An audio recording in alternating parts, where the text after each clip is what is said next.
Good time zones, my fragments. Hope everyone's having a nice time of the day so far.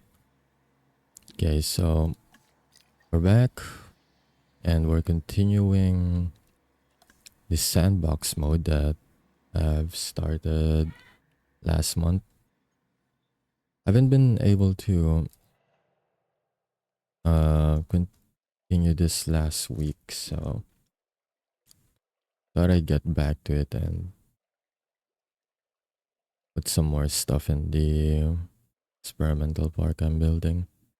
Well, honestly, it's not even a park because like don't really have any amenities or whatever. It's like I don't know, maybe a sanctuary of sorts. Guess it works like that. Mantengan los brazos y las piernas alejados de las cuerdas cuando se abran y se cierren. Think my loading screen just froze though. Yeah, it froze for a bit, but it's all good. Okay, so all right, I forgot I did have quite a few things here already, so it makes sense that it took some time to load. It's only this patch that doesn't have anything. But right, do I have an aviary? So as the lagoon. So I have most areas populated already. Although I did forget if I was I going for a specific dinosaur or something? I kind of forgot.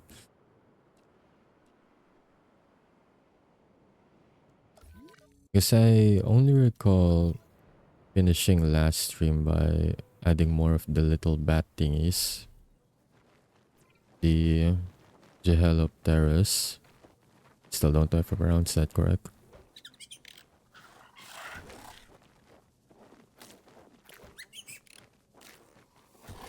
I just added like, I think 14 of them are currently here. And this will be like their specific area.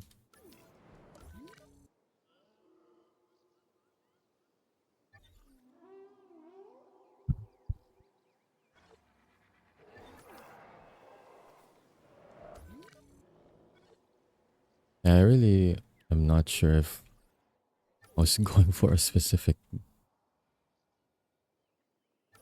dino last time. It's interesting that the on this area my herbivores are, yeah, they're all together and they're like a mega herd. The herds of different species have decided to all join up together. Pretty interesting, I'd say.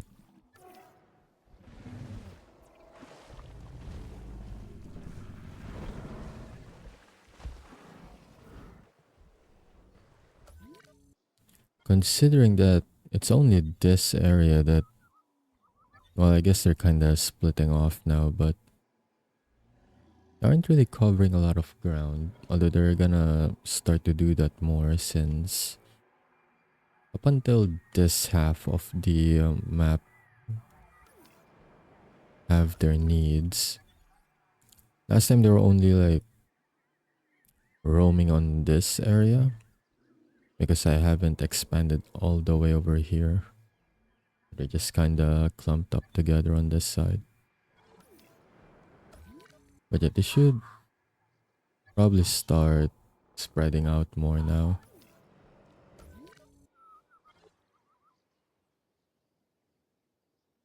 Yeah, much like my carnivores or piscivores, I guess, on this area. Like the baryonyx and the suchomimus for this side of the map have been pretty much roaming around a lot. Mostly over on this side, but sometimes they're like over here as well.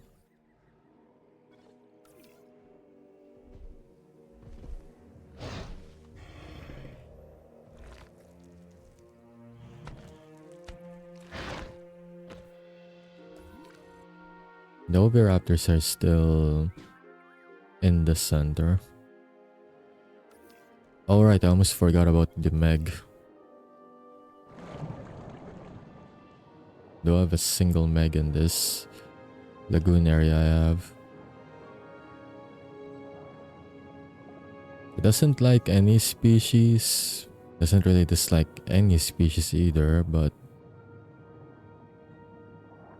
I'm not sure what it will and will not attack. Well, probably the Mosasaurus, something on its attack list though. But for other marine reptiles, it may not attack that. I am not sure yet.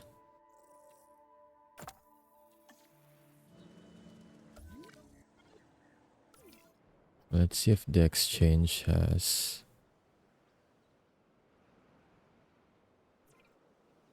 anything new. Still no genomes.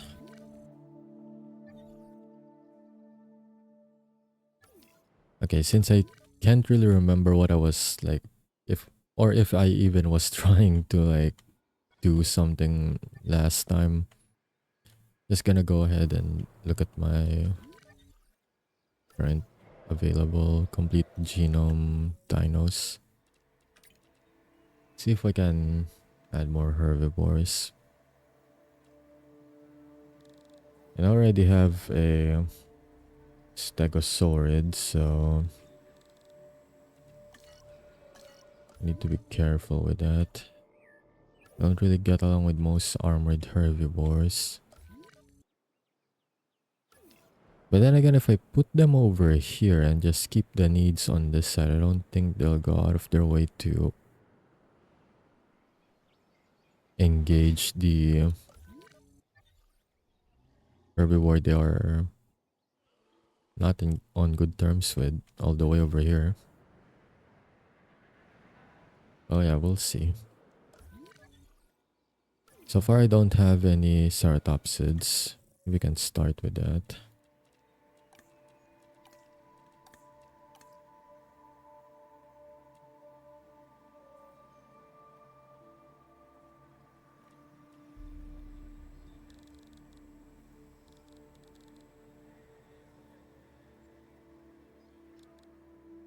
Hey Demerits, how's it going?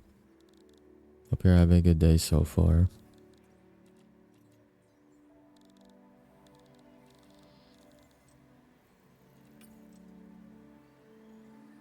Oh, Styrac doesn't like 3 of its own species. That's not good.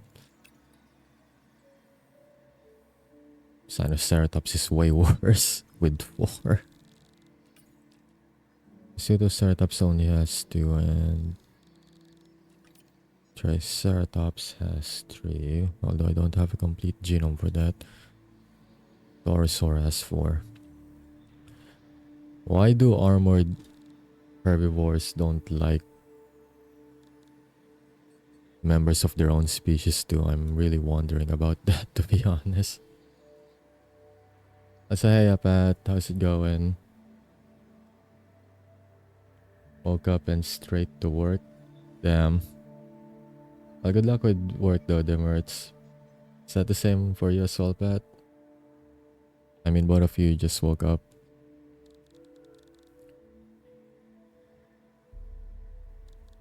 I mean, technically, I'm also doing the same thing since I woke up and now I'm straight to stream. Granted, I did prepare food and stuff first, but yeah.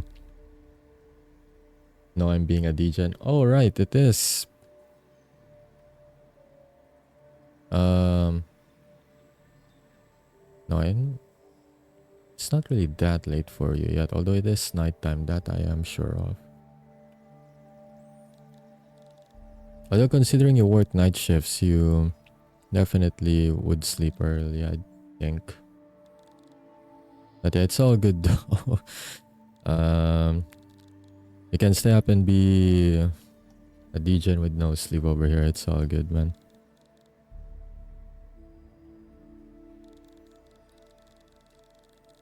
Oh yeah, how's Code Vein? I know you've been playing the past 2 streams. So I've been lurking, but I wasn't able to like say hi or anything.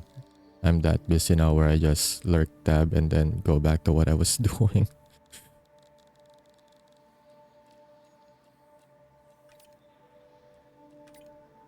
Can add Apache, I guess. Ground leaf and open space. I need to pair that one with more ground leaf eating dinos.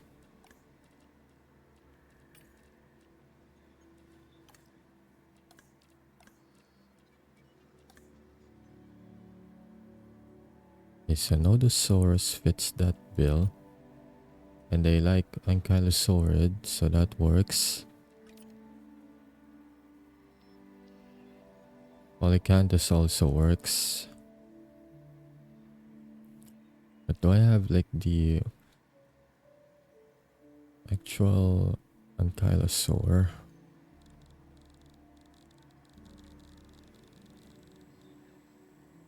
Okay, I don't have the actual Ankylosaur, so I only have Polycanthus and Nodosaurus for armored. Or for the Ankylosaurids, I guess.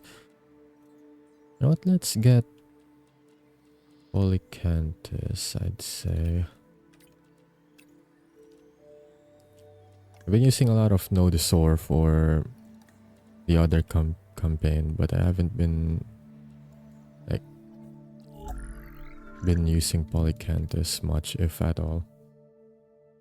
Yeah, it's okay, it's all good. I appreciate the lurking. Yeah.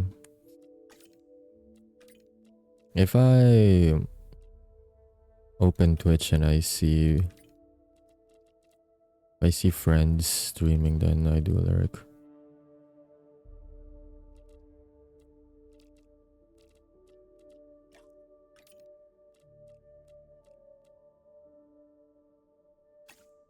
Okay, so we're going with all leafy green coloration scent pattern.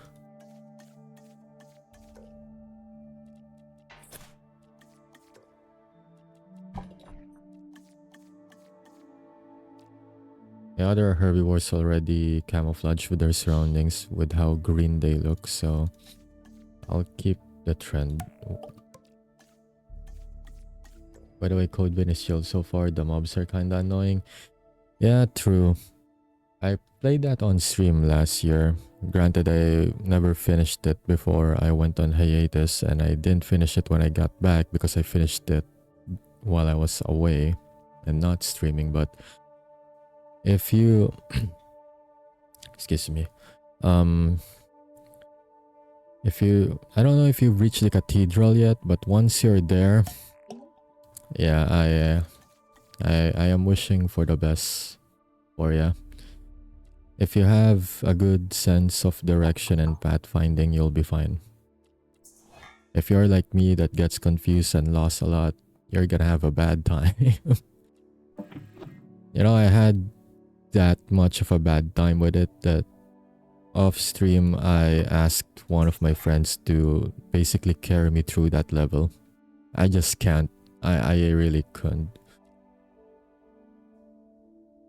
Only that level though. I managed to finish the game on my own, except that level. Like, that was whoever designed that map.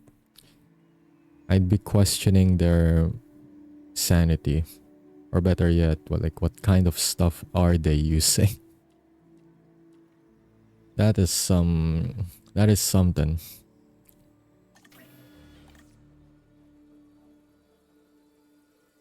I am at the cathedral and you're lost. Yeah. It's the concept is interesting, but the level design, especially when the minimap does like a piss poor job of showing you that there is something below. Like, you have to manually check with camera panning to see if something is like accessible below the area you're currently standing on, or like go out of your way to search for ladders and all that. Like, that's what makes it so frustrating. like figuring out that you need to go down to progress and then go back. Well, going back up again is not really that difficult since you kind of need to do that, but the whole going down to get this lever, then go back up, access area, then there's another going back down there that's not obvious, but they want you to go down there, but they also don't tell you that you need to go down there. Oh, that area as well. There's also that death trap of an area where if you step there, it triggers and then they just send hordes at you until you clear everything. Can't forget about that area because I keep forgetting that exists. And then when I get lost, I go there and then it triggers the trial thingy. And then all of a sudden I got mobs going after me that won't go away until I kill them. Like, fuck that area, man. There's so much bullshit going on.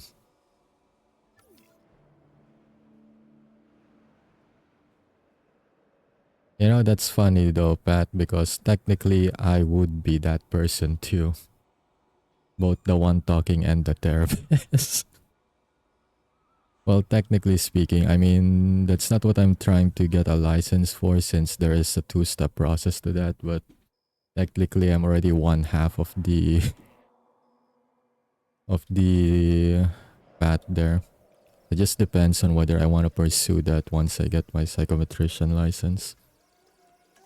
But technically I would be the same person too. I'm my own armchair psychologist basically. Although technically I shouldn't be doing that as well, but for the memes, it is technically like that.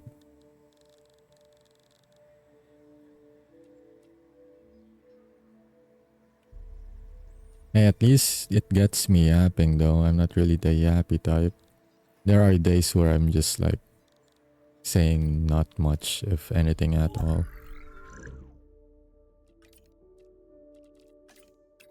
Because my streaming style has always been more reactive. Oh, the patchy doesn't have a full green coloration. Yikes. Well, I need to get something with a color green then. I'm trying to have a team here. But yeah, when I started, I've mostly just been commentating on what's happening. I'm more of a commentary streamer than I am talking about experiences and yapping. I do that when I have like a prompt to do so though, like if something brings up a topic that I can yap about, then yeah.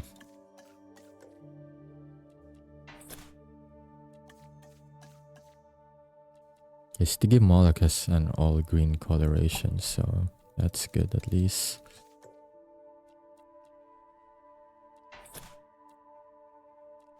I don't know why I'm maxing combat capabilities for this dino. It's not like I have dino no, I have dino combat enabled. But I don't think I... Wait, do I have it enabled? Okay, no, I think I disabled it, but they still have the tendency to fight amongst themselves when establishing like an alpha of the herd or pack. But that's about it, because I'm pretty sure I disabled combat for them in my settings.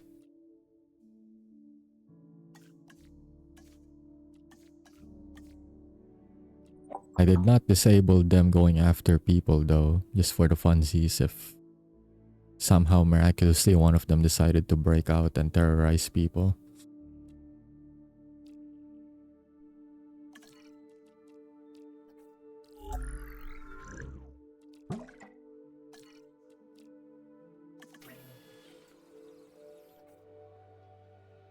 How's this game, by the way?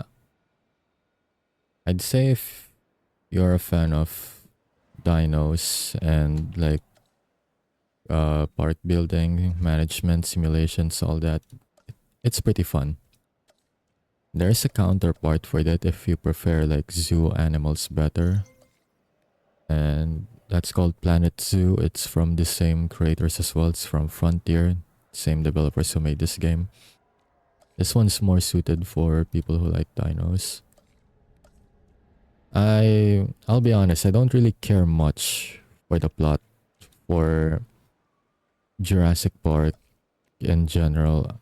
I mean, I've enjoyed 1 to 3 Lost World, and then for the modern era, after they transitioned to,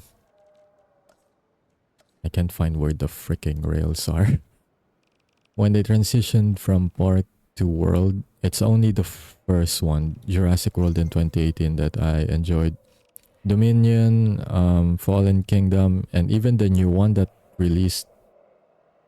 This one is already released this month. I'm not sure if it was this week or something. Jurassic World Rebirth has been in cinemas by now, and yeah, I don't really care for those. Like Fallen Kingdom, Dominion, Rebirth. Like, yeah, no. Because they started introducing hybrid dinos, and I'm like, yeah, well, this is just. I mean, I'm sure some people find it cool, and that's okay, but to me, it's just goofy as hell now. Like, at least the Indominus Rex, Indoraptor, they at least look good, but why can't I find the freaking monorail thingy? Hang on, why? Okay, finally I found it. I haven't played for a week and I have turned dumb on this game. That is so on brand for me. But yeah, Indorex and Indoraptor at least looks good. Even if I don't like hybrid dinos, but the Stortus Rex though from the new movie, like that dino, what the fuck is that? What the fuck is the Stortus Rex and why the fuck does it look like that? That's not even a dino anymore. What the fuck is this movie? I haven't watched it. I've just seen the trailers and all that, but I'm like, yeah, no, this ain't it.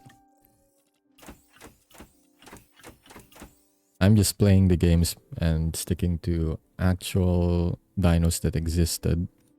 You know, paleo accurate is debatable, but at least dinos that actually existed in history and not whatever made up dinos the movies have came up with. Oh, the Meg is about to eat. We're gonna see a giant shark do a dive. Is it? Oh, no, it's not eating yet. Sad. I thought it was about to eat since it's kinda heading toward there. But yeah. These are the Planet Zoo people. Yeah, the ones who made Planet Zoo also developed this game, yeah.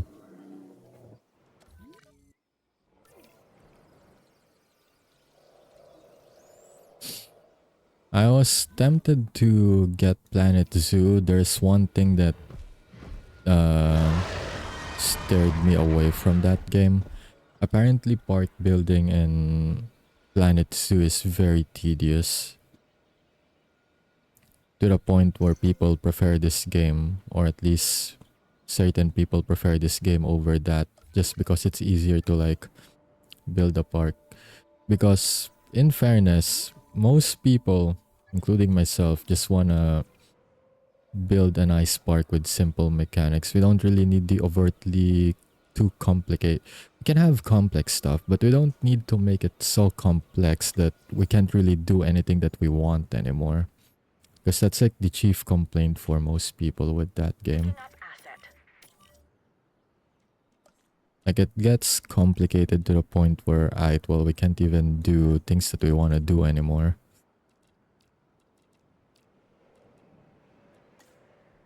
Or either that or it takes like an hour or so to even get the basic thing that you want to do because of how complicated it is.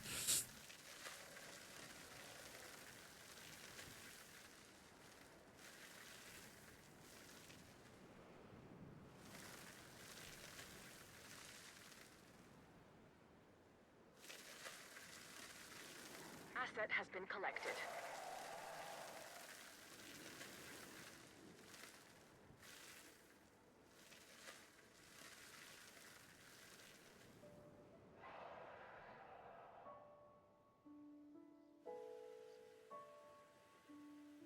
They eat ground leaves, so that should do, I think. Admittedly, I think I may have overdone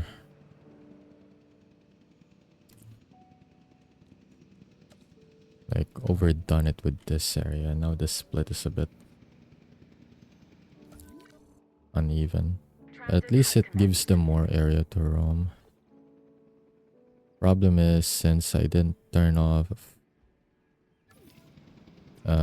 species cohabitation, there might be problems with, well, not problems, but more like constraints on what I can put there and what I can't put there. I mean, I could turn it off, but I want the like challenge of what species can I make to coexist, I guess.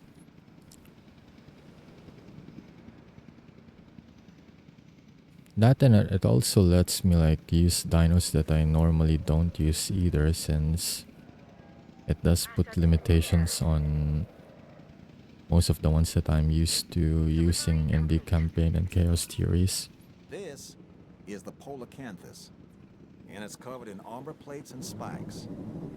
Mess with this animal at your own risk. I said the Polycanthus is somehow smaller than the Nodosaur, I think. Or was it just because the Nodosaur has like a longer tail?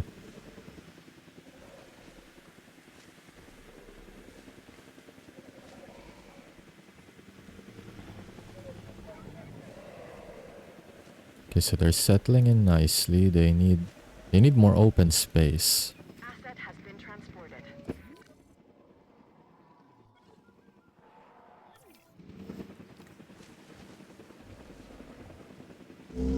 I do wonder if that open space is because there are already dinos in this area, even though their territories don't even overlap at all. They're so far away from them, or is it because they're still like establishing territory?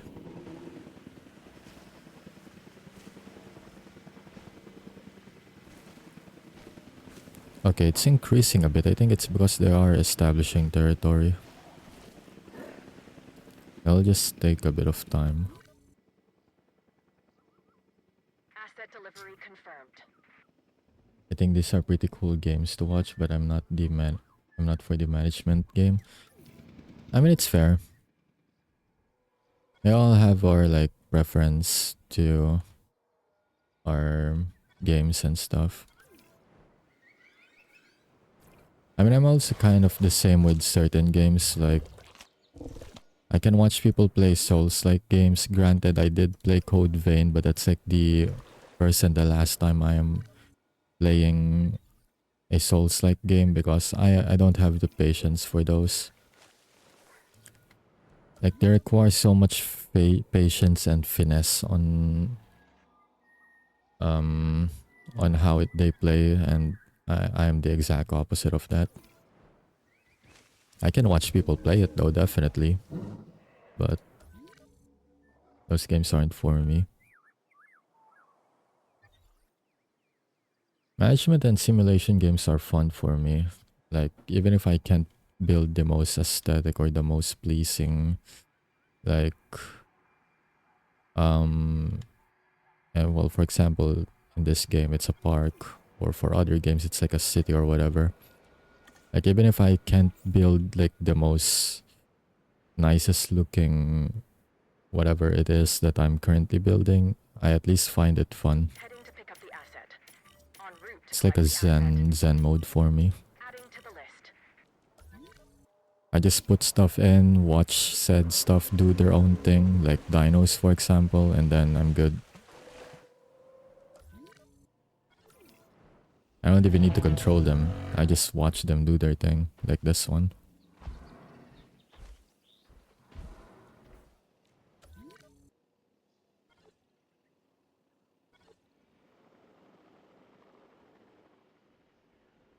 BRB gonna shower. It's so hot in my room, so I got so sweaty while sleeping. It's all good.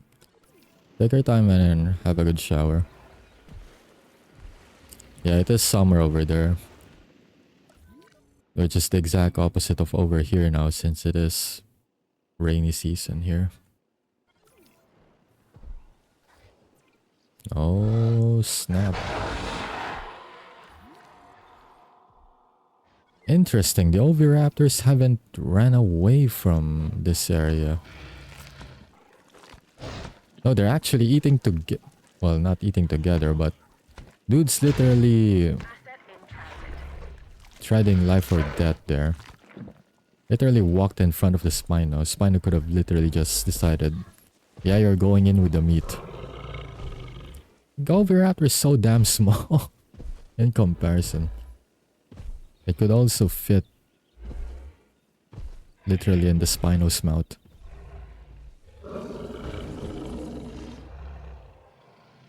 Well, to be fair, large theropods do coexist with scavengers just fine, so...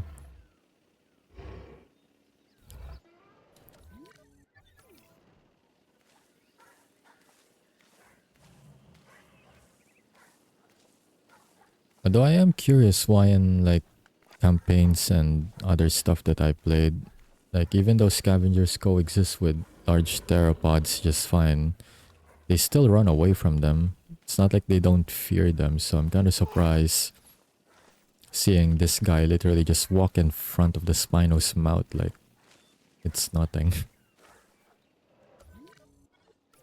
But it's nice though, at least they're all getting along. That means I can put more scavengers here Confirming asset if I wanted to delivery. later.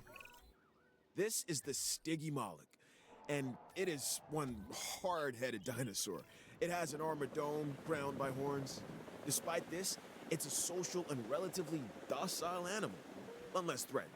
Then steer well clear of it.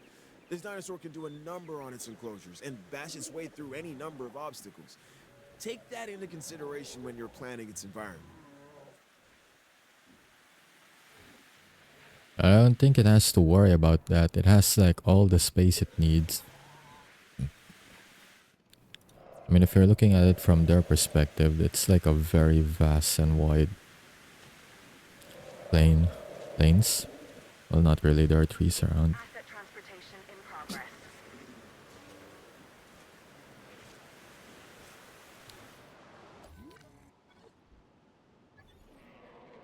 The Aurora Titans are exploring though, so that's interesting. They're like the only herbivores in this area that kinda started roaming a bit.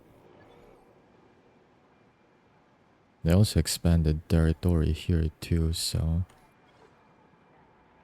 I guess it just depends whether whether if the dinos in this side will start like expanding Commencing out in the asset middle. transit.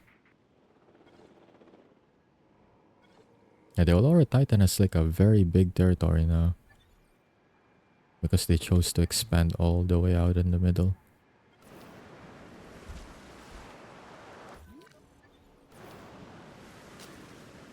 The Stygimoloch coloring could be better, I'd say, but it'll do.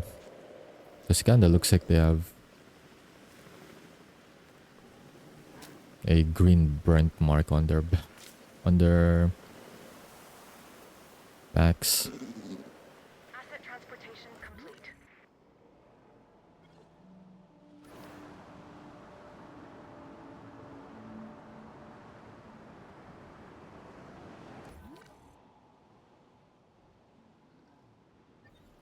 Guess you can add some flying dinos too. Alright, I forgot. Fossils have gotten back. Wait, what dino even am I going for? Dreadnoughtus? Okay.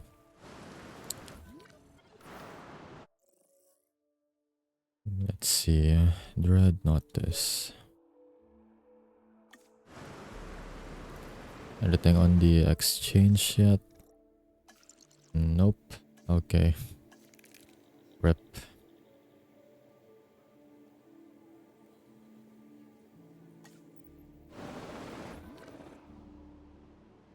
Alright, aquatic dinos. Let's see.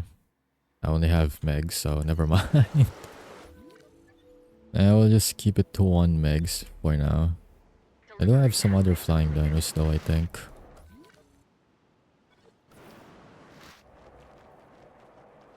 Oh, it's actually a good thing that I chose this kind of aviary instead of the ones with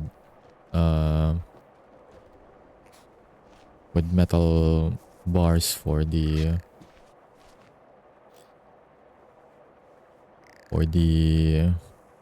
entire enclosure. Because at least they don't have to worry about rain. But it's also sleeping right now. It's really cute, honestly. Just comfy sleeping.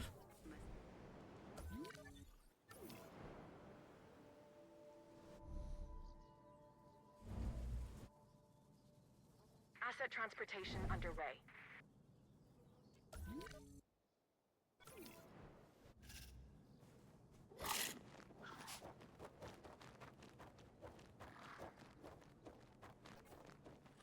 Okay, so just let them do their thing there. Let's see what flying dinos do I have. I have the Morphodon, Thanatos Dracon. Those are large flying dinos. XD, the Pteranodon. Or the Pteranodon, I mean. So this one.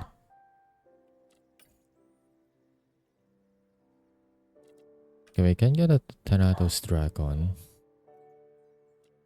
They have a need for rocks, probably for perching. Open space, water, fish. Okay, sure, we can get them.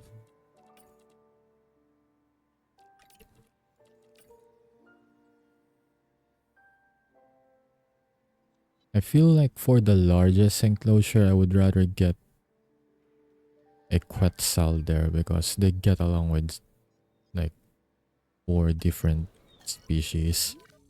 Probably on this area, I'll put them here. The Thanatos Dracon, I'm not sure where I want to put them. Maybe over here.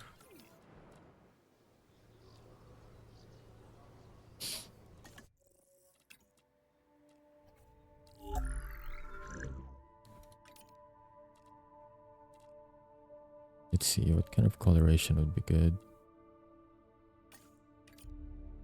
Green with yellow stripes actually looks pretty good. Can go with that.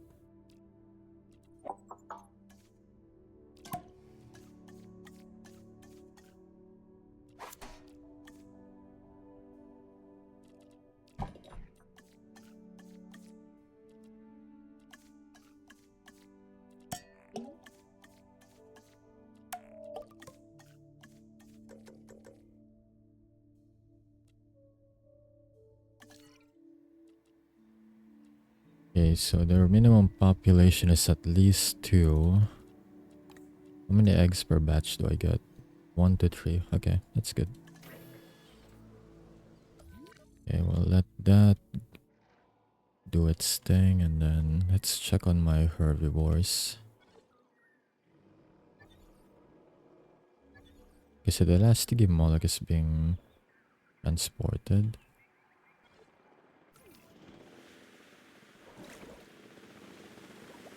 They only have a minimum of... Actually, a minimum of 3. I guess they already detect the other one about to land.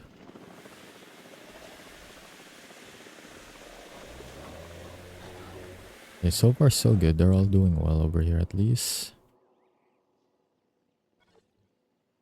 The Aurora Titans have decided to move back in here. Okay.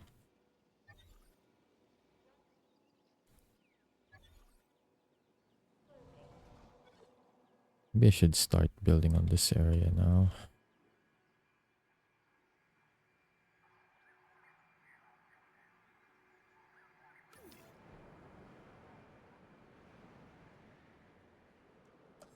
Maybe I'll delete this for now.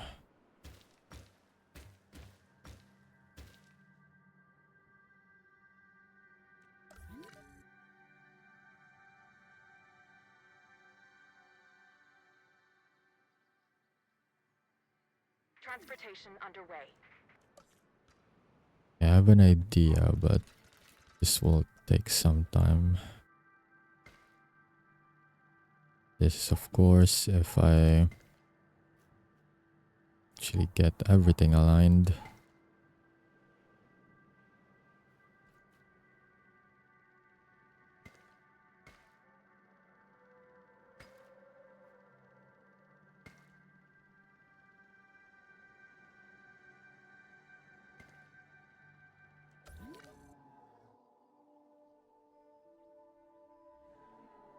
Why is it so like dark? Is it nighttime? Oh, it's nighttime. I'll continue that when there's some daylight on the biome. It's hard to see when it's dark. I can't see the roads that much from the overview.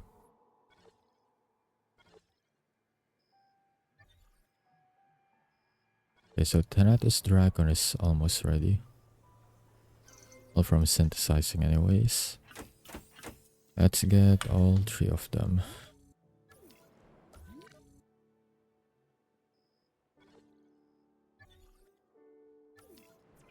I'm guessing the expedition got back. Okay, no, not yet.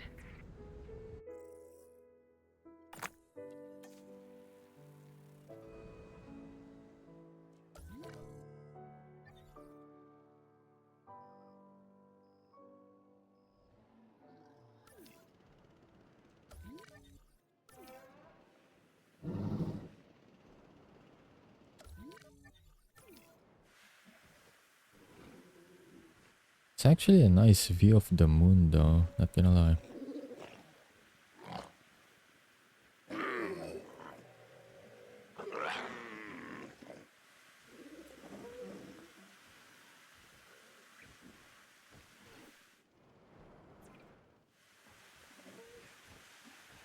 Asset being transported.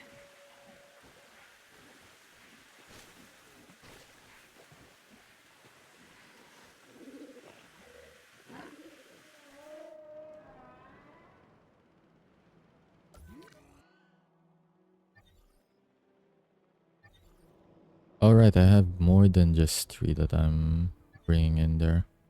I think I have like a 6 to 7 those. Alright, so let's see. We have Apollo Cantus there already.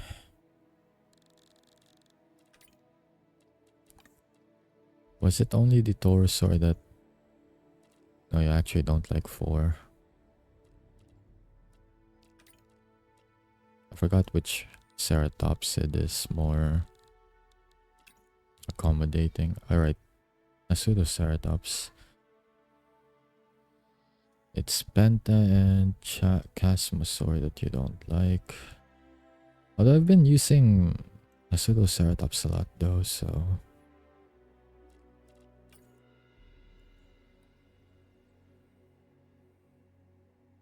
Alright, I almost forgot that Microceratus exists. Menkaisaurus eats tall leaf. What about Rednotus? Tall fiber, tall fruit. Okay, I think I can put them along with the majority of the herbivores I got on this side. Because if I'm not mistaken, Cycad Grove provides tall fruit, tall fiber.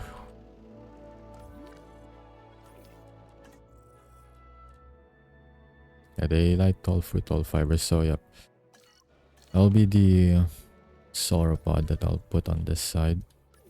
Since I think it's only... I guess I can put like a small dino here too. That and sauropod is like the only herbivore type I don't have on this side.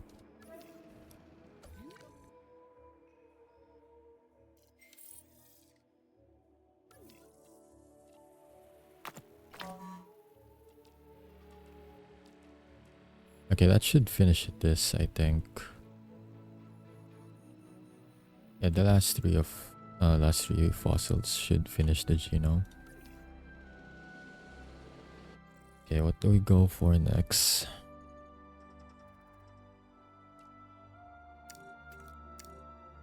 Let's try to go for a marine reptile this time.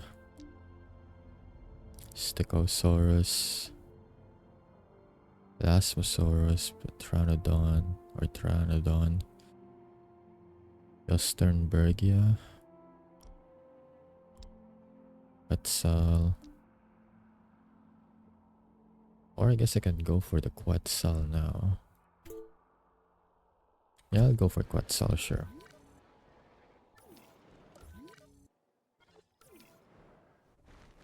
Transportation complete.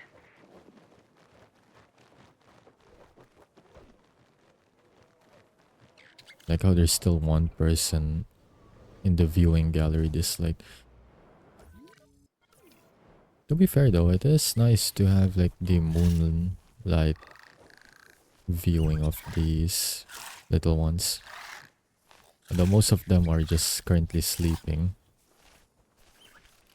It's like Asset delivered. 6 of them almost on this side before the other one flew away. I mean, the coverage is low. Well, that's the thing. I did not build this park for the people, so they want food. They bring their own food. It's more for the dinos.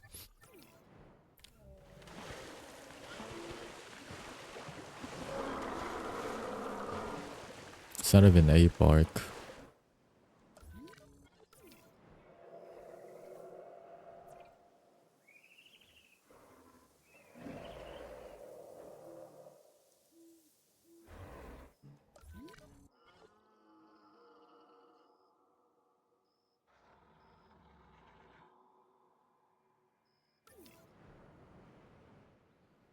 Now I have the invisible barrier here.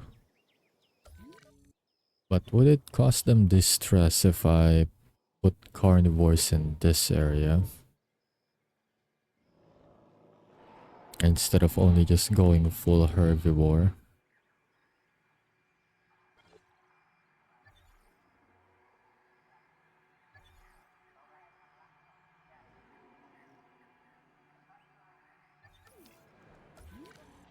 I can just put them over here, to be honest.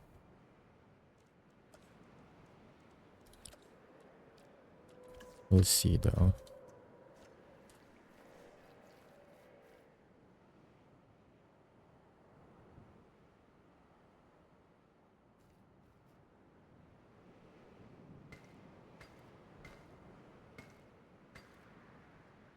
Okay, that bent. Okay, is that good?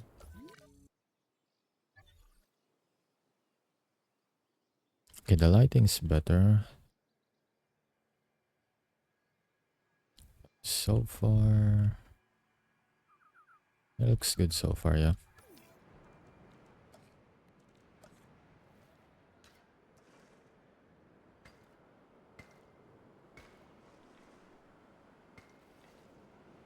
Okay, for this side, I am planning on adding like a zip line for the enclosure, so currently experimenting with it.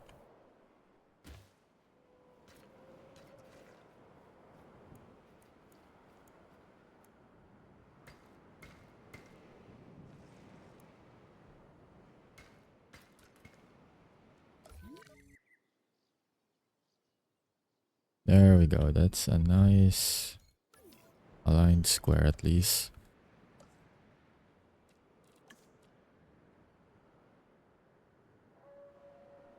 Never thought about it, but can I? Okay, let's test this out first.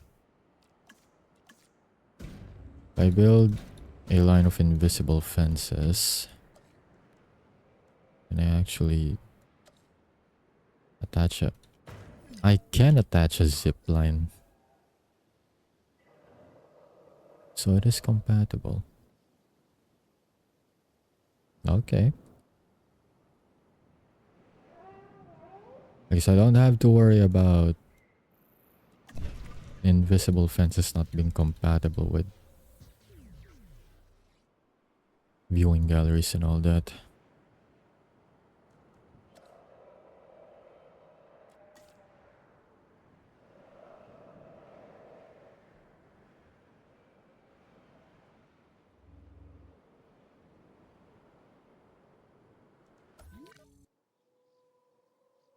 But it might be better to just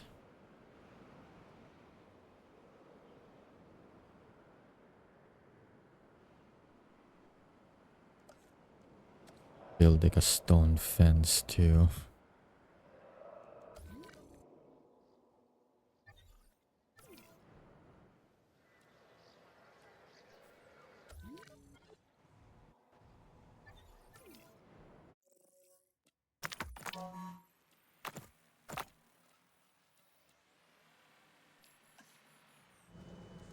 We're almost done with the Dreadnoughtus.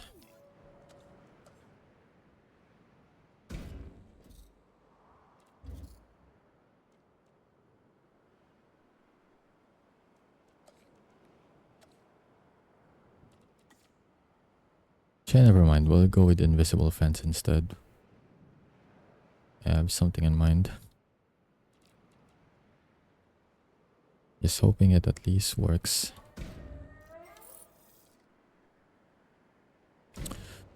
Okay, first I want to see at minimum how much space does the zipline need.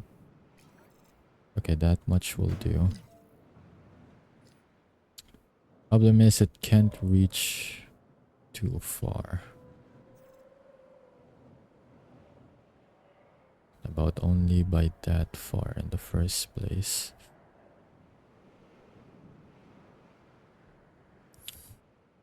Is there an end game to this? No, I'm doing Sandbox right now.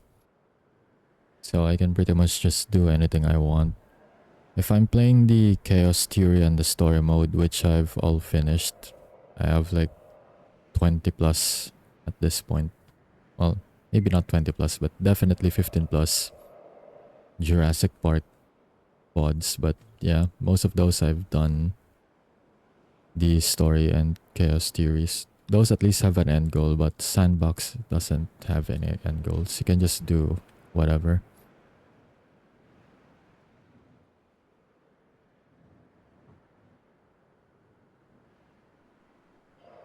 I'd say those modes can at least induce stress better than this because those modes, they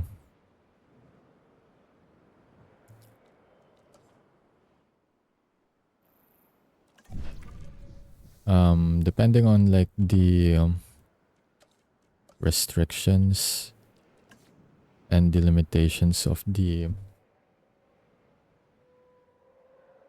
campaign area you're currently in, it makes budgeting, building, all that stuff, it requires a bit more thinking and consideration. It's definitely a fun stress when the dinos start breaking out and they start either trampling or eating people. I have like one clip of my Tarbosaurus breaking out. I didn't notice it. I only noticed it when they were already out. And they started with eating a person and then the rest they just stomped. And I was like, well, that's a lot of lawsuits, man. It's a lot of lawsuits heading my way. People are gonna be suing.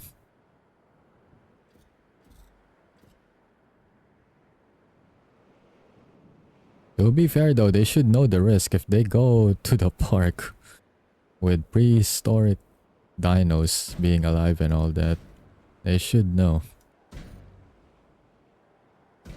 Your safety is not guaranteed, but we'll do our best. / I don't really care. But that's just me though.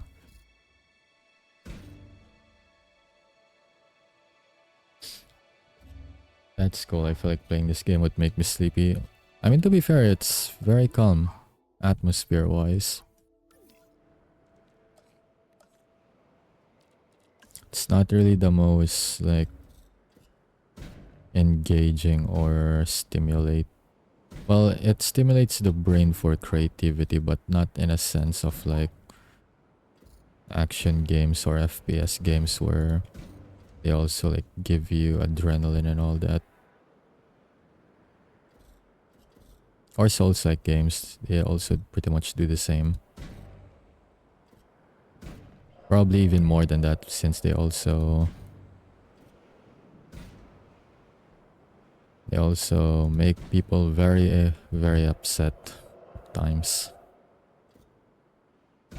Hard to be sleepy when you're constantly moulding.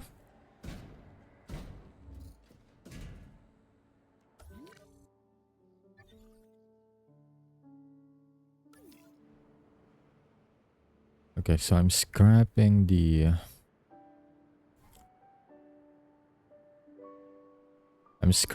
idea for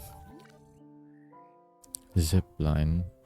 What I want to do instead is probably do the where is it? It's not.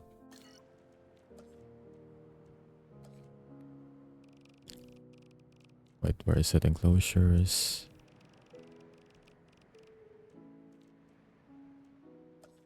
I'm pretty sure it's in attractions. I'm not sure why it's not here. Okay, there we go. It's right here.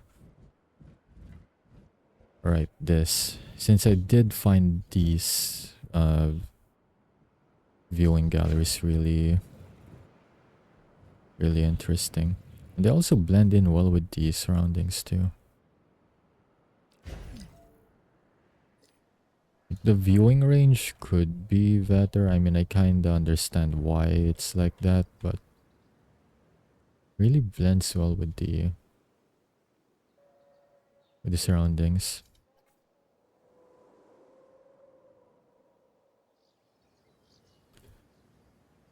Although I'm not sure how they made this work in the movies, because if you think about it, like a T-Rex is tall enough to literally peek through the glass too. Like, I'm not sure how they made this type of enclosures work with this height in like theropod enclosures too.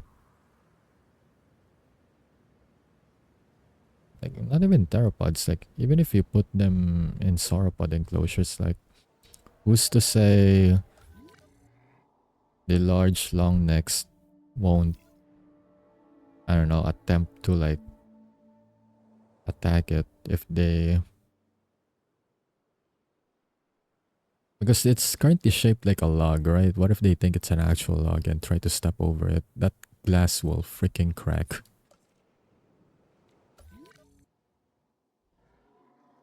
Not even crack it, it'll shatter. I'm pretty sure it'll straight up shatter.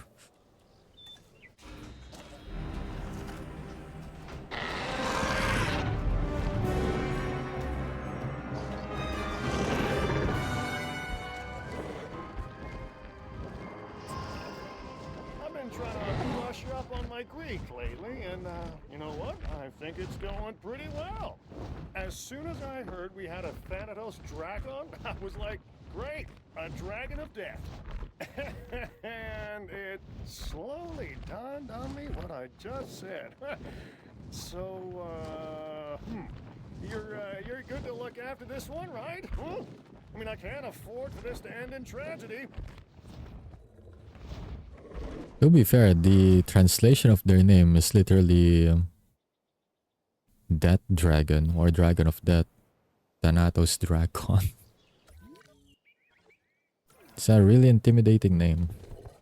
Okay, so let's see. First off, water, fish, and rock. Okay. For water, let's see. Put it in the center. Over here. And then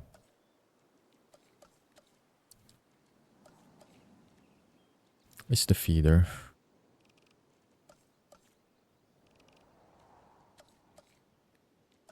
And there it is. No, it's not the marine. Okay, there we go. Piscivore. Put one in the center. I think that'll be good enough for now. Rocks. I'll put rocks close to this area as well.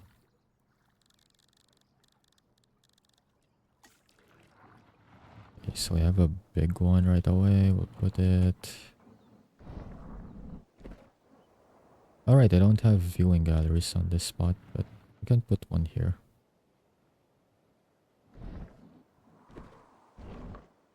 Over here is fine too, I guess.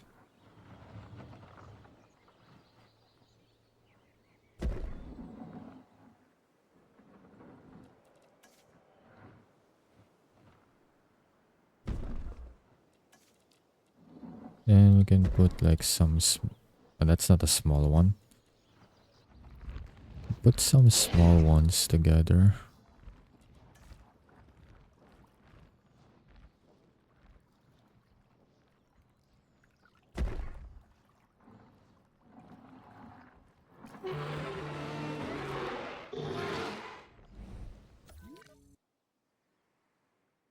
It looks so goofy. Now that you've mentioned it though, kinda looks like a fluffy pelican. Kinda looks that way, isn't it? Or doesn't it, I guess. Have you seen the Quetzal? That is the next dino that I'm currently working on in terms of like unlocking. I'm currently trying to get genomes for it. As you can see here. So that's the preview over there on the upper right side of the screen for what the Quetzal looks like. But yeah, I'm planning to get it. That is next on the list.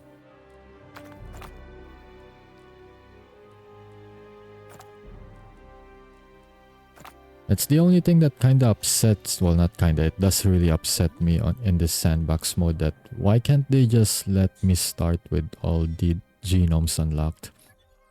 If it's a sandbox mode, why am I restricted with, you know, the regular gameplay mechanics? I should be able to do, you know, whatever I want with this because, well, it's sandbox.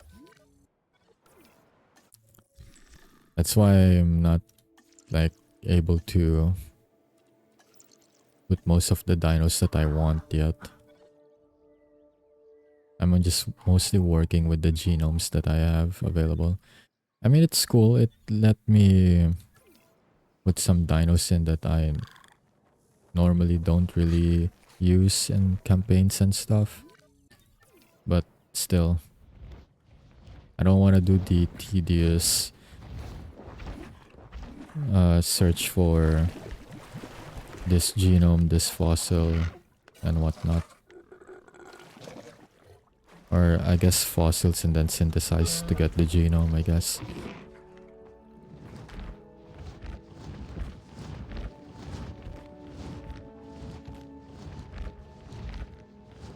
Biggest flying thing to ever exist. Very cool. That is true. The Quetzal is the biggest flying... Oh, they're gonna try to perch there.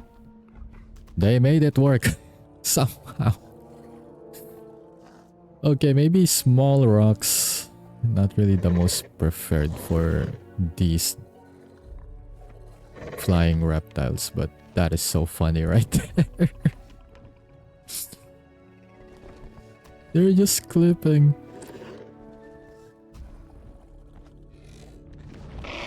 I mostly put the small rocks there for like decorative purposes, but because I didn't really think they would make it work because they're big. Well, they made it work. But yeah, Quetzal, the largest flying reptile to ever exist. That is true. They tower over even certain land dinos as well.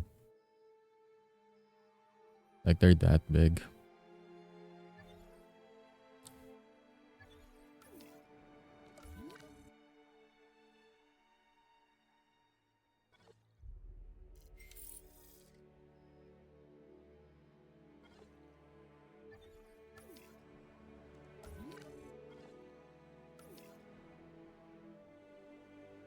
Wait, I was thinking of something. Kind of forgot.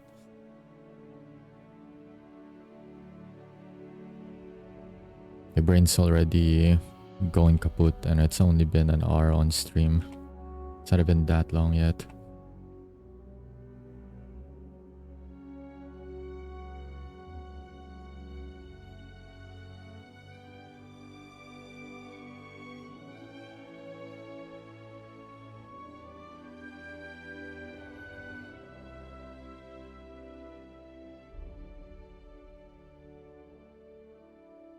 Okay, wait, hang on. I'm just doing something in the background.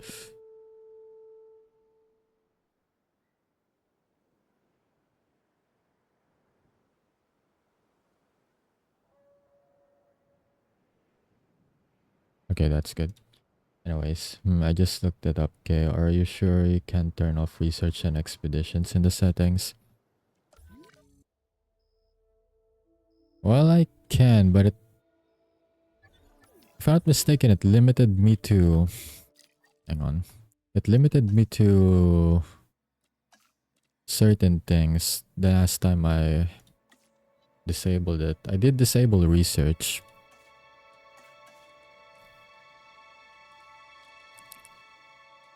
But let's see, I did have research off. It says here, expeditions and fossils.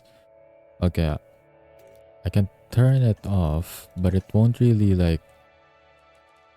The last time I did this, it didn't really let me see all options. Oh yeah, see, here's the thing. I did disable it, but then I don't have access to the dinos that aren't, you know, logged in. Like if I don't have genomes on them, I can't really get them. It just says insufficient genome. So it forces me to do the regular gameplay because I'm just limited to what I have right now.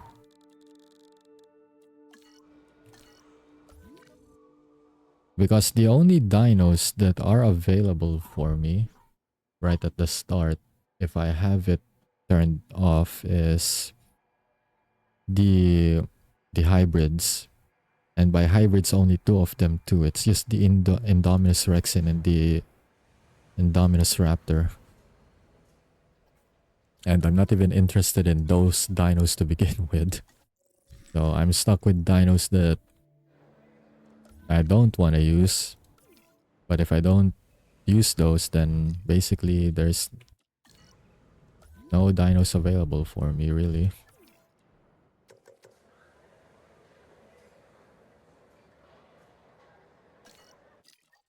Dino exchange as well. Let's see.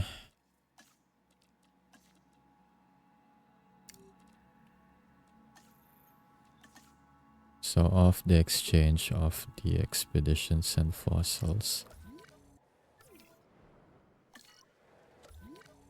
Pretty sure I also tried this option before too, but let's see. In case I may have missed it.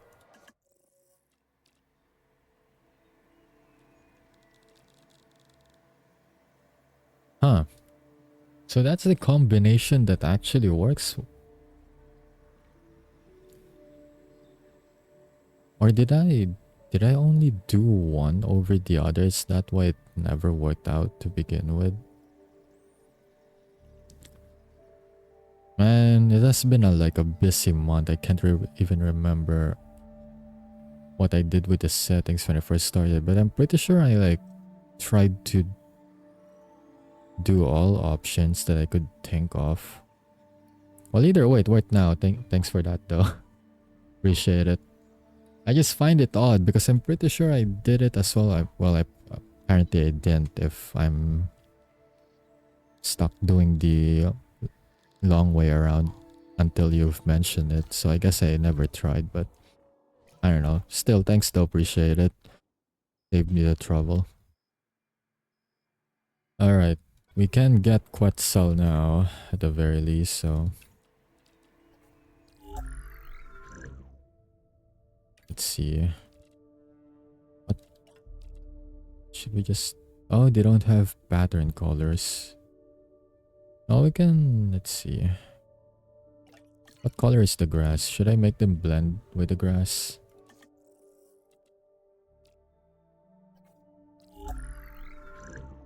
What color do you want for the pet cell?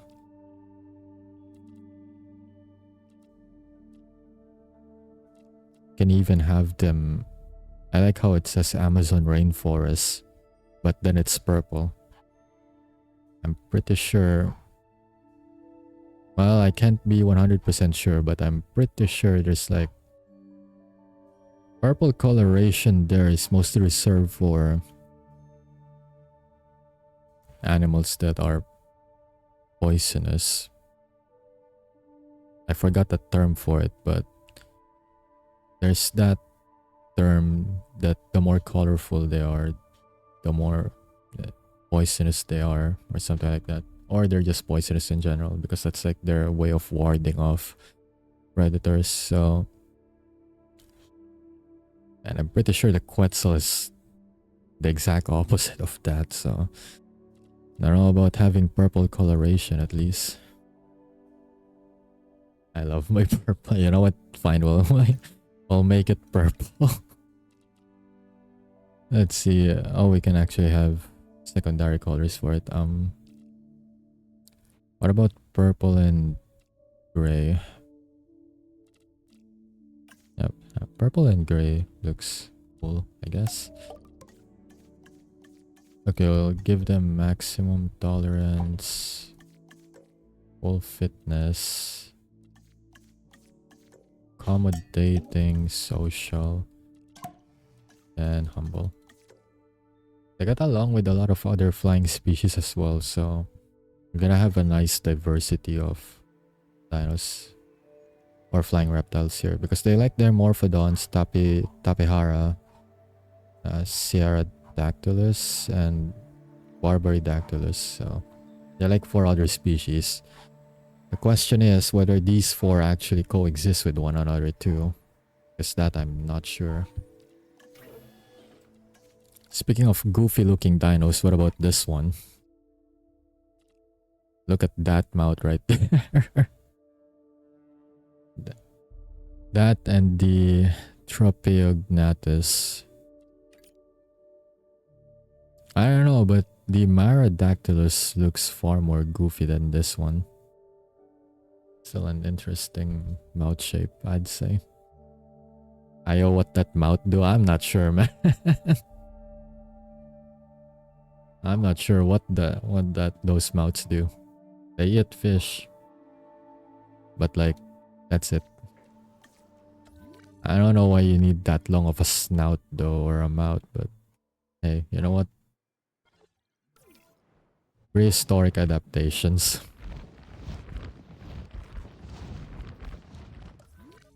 Right, well, we're waiting for that. Might as well put something in along with my Meg over here. I think it just hit the wall too. And now it's like going deeper because of it. Okay, what can we put to coexist with our Meg? Definitely not a Mosasaurus. Not a Tylosaurus either.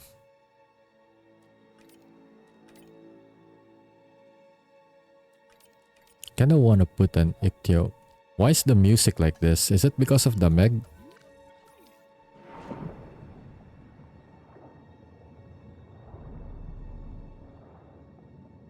They're trying to give me Jaws vibes with my own chart.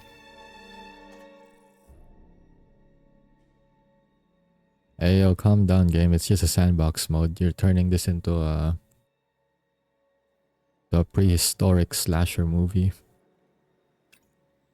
Kinda wanna put an Ichthyosaurus down there, or like a school of them, but they do look like a swordfish, so Meg might register that as a prey item, so I'm not sure if it's gonna work. On the other hand, I could put medium-sized marine reptiles there. Maybe it'll work. Like a Plesiosaurus. Plesiosaurus, I mean. Styxo... Lasmosaur or Attenborosaurus. Or even this croc looking one. Actually, it does look like a croc, to be honest.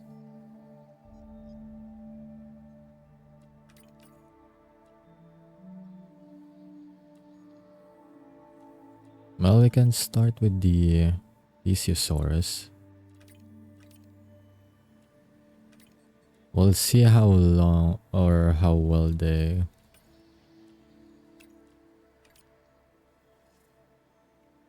they have no like species. You know what? How about Elasmosaurus? We'll start with that. Then see if the Meg doesn't try to eat it or something. Okay, we'll go for water coloration.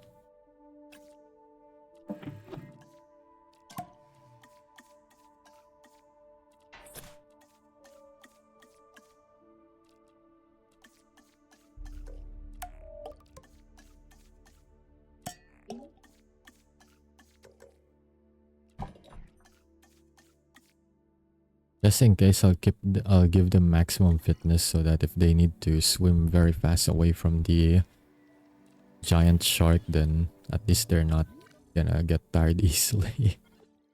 Just in case.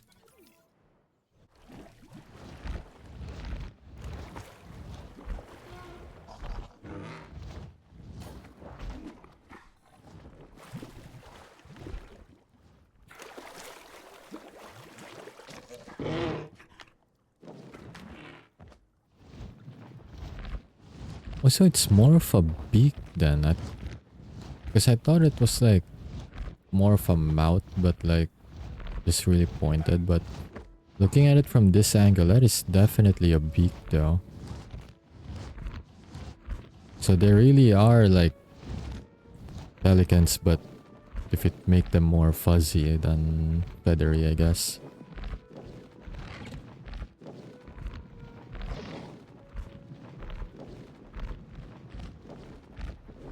So I'm guessing they can also, if they want to, they can pretty much just spear the fish from the water with their beak. Rather than the normal feeding animation they have, which they just try to scoop the fish up with their beaks. I feel like that's definitely plausible for them. They really like that spot, do they? They really like that spot. And they sure as hell don't care about the clipping.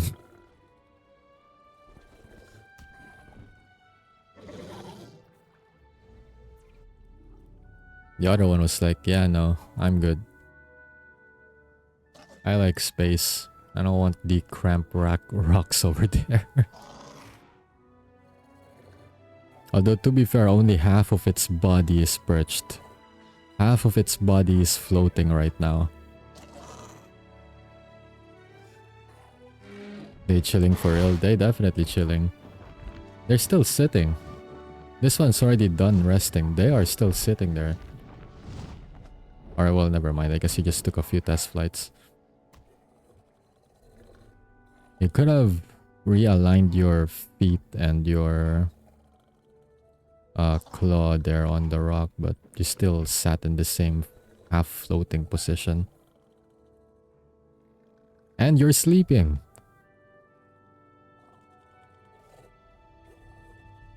Yeah, that's definitely me after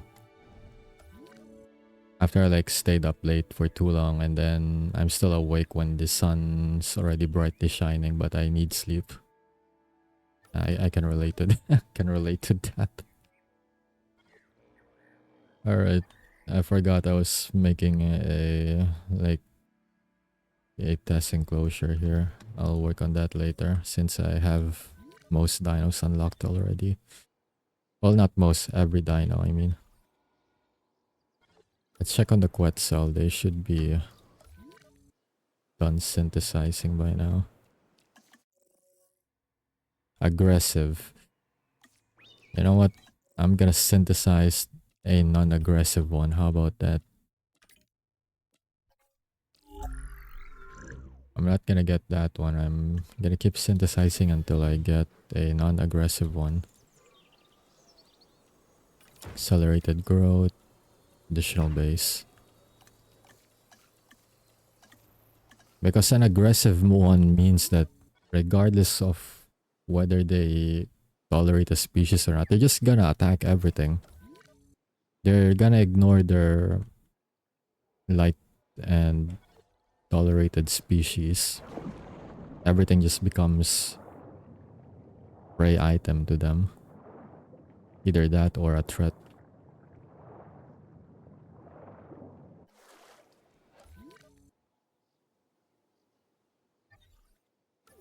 Alright, so let's get back to this area, I guess. Okay, what large theropod do I even want to put there? I don't want to put a T-Rex since T-Rex is already... basically, T-Rex is already everywhere if you play the campaign. They usually... there's only like one Chaos Theory and one story campaign, or maybe just even one Chaos Theory in general, where they don't give you a T-Rex for free very early. They really like giving you a T-Rex.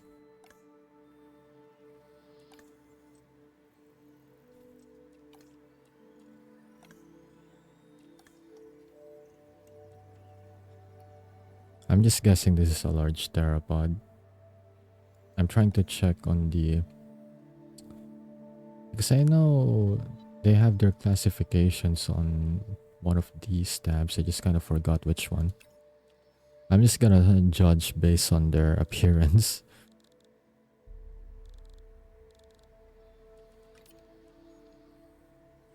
A Tarbosaurus, yes, the one that caused me to have lawsuits in one of my campaigns because they broke out.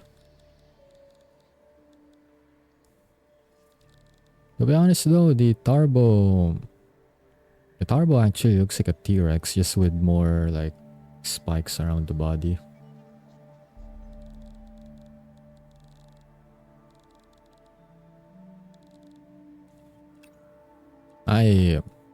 I'm guessing this is a medium-sized one, but I cannot pronounce the name of this one. Ain't no way I'm gonna be able to pronounce that name.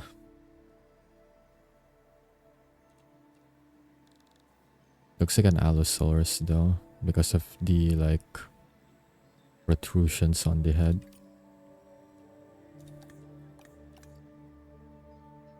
Okay, Pentaceratops only doesn't like two other species. They eat ground leaf. You know what, I can put them there. I haven't used Pentaceratops that much. You know what, why not?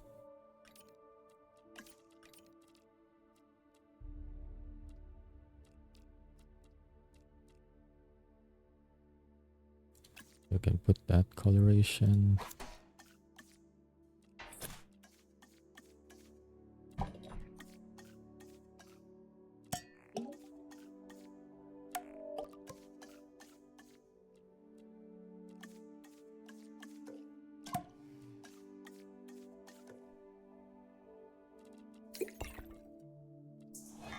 Yeah, that's good for genomes. Minimum population is 3, then batch size is 3 to 5. Okay, begin.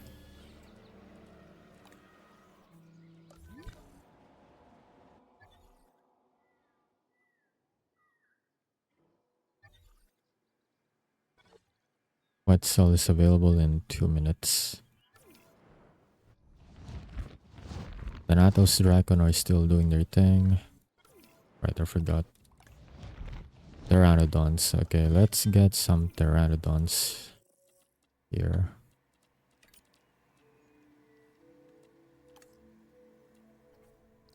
It's like the first flying reptile that I know of when I was a kid. I don't really know a lot of other flying dinos aside from Pteranodon.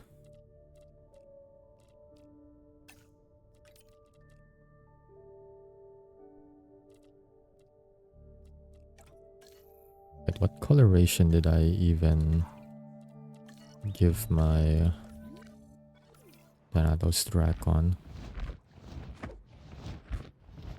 Okay, so they have green. So they're greenish. I'll try to match that.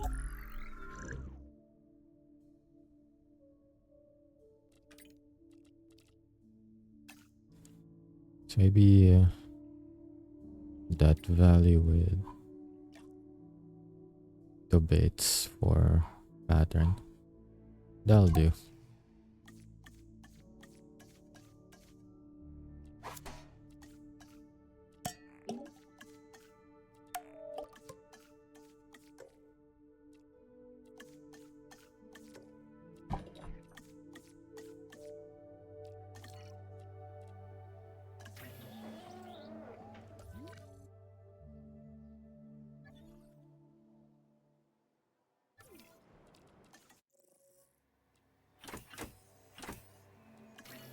So I got the Elasmosaur over there, currently hatching.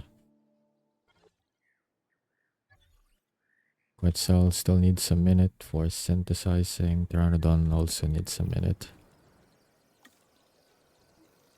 And the Ceratops is done. I just got the notif.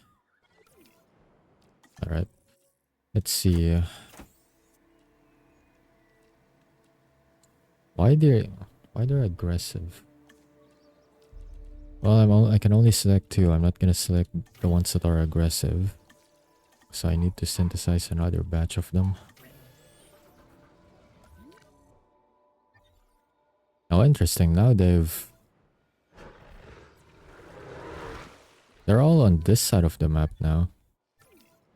The Sucos and the Baryonyx.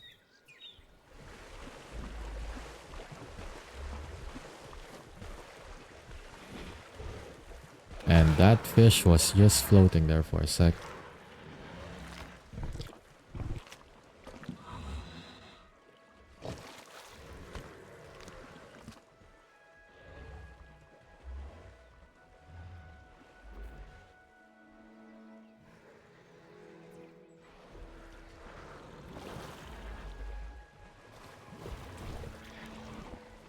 Oh, I didn't even realize this side was a little bit elevated. And not like underwater. That's interesting. So they do have a spot where they can sit on this area. That's actually pretty cool. Because I'm pretty sure I flattened this area, or at least by default this area is flattened. That's cool though.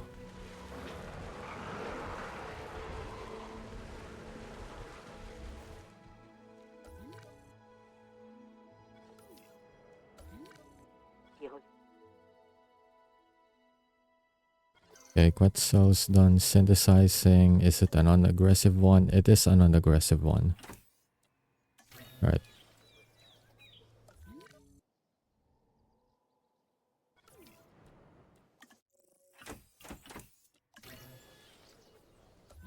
Let's see. Elasmosaur, 3 minutes. Pentaceratops. Okay. You can get 6 of them, sure.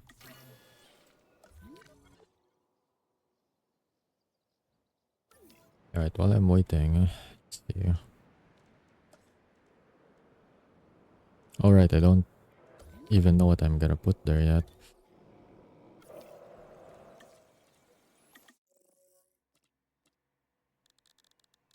Although I feel like I may need more space if I am going to put a theropod there. Especially if there's like more than one.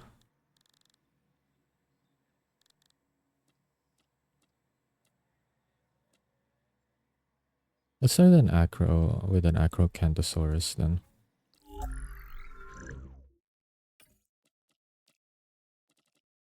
I've never really used it that much. So for this one, we'll go with the green coloration. Then like some gray stripes.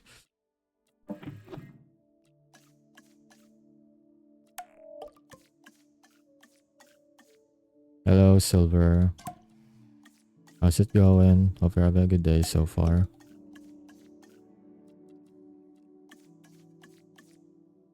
Sorry if I saw that late. I'm not really looking at my chat that much since there's a lot to do now that I have every dinosaur unlocked and all that. So now I'm just kind of juggling on stuff to do. Should probably turn on the sticky just in case. Let the BRB, this one. There we go. But yeah, sorry if I saw it late, but hello.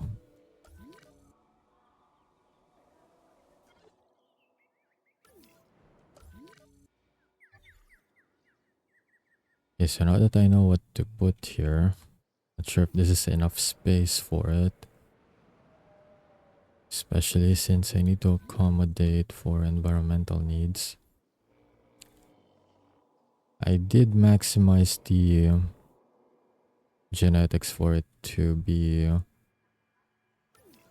less needy in terms of space, but we'll see.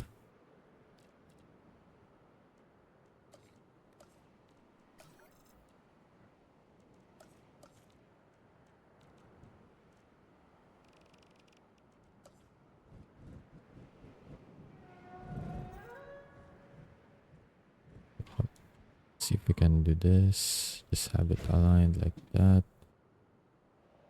There. So I don't have any viewing on this area and that area, but we can fix that.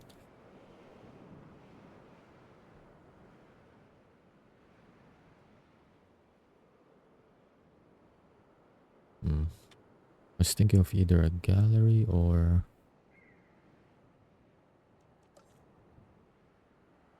Because if I feel like if I put like 4 of these, it kinda... Will it look like I'm restraining where the dino can move, since there's like a lot of like solid objects around?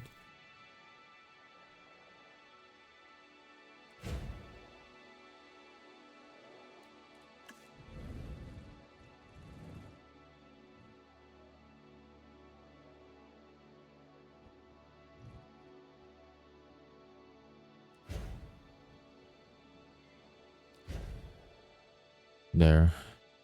It's like 4 logs.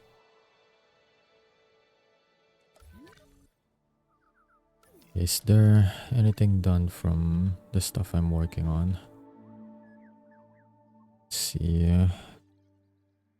What cell is done in 4 minutes? Pteranodon in 3. Lasmosaur, less than a minute. Okay, Pentaceratops, both are done. Intelligent.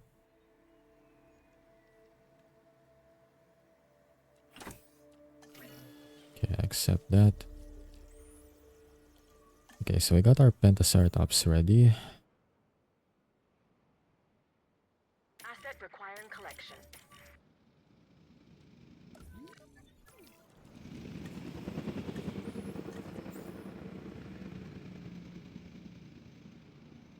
Heading to collect the asset.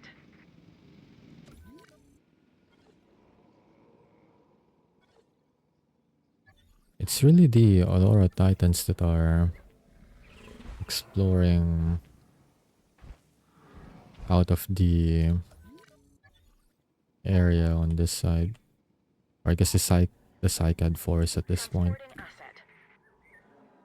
Like the rest of them are content on staying here. But they've really been going in and out. In and out, but not necessarily trespassing on this area. So it seems like the Polycanthus are kind of venturing out too. Not too far, but just a bit on the edge.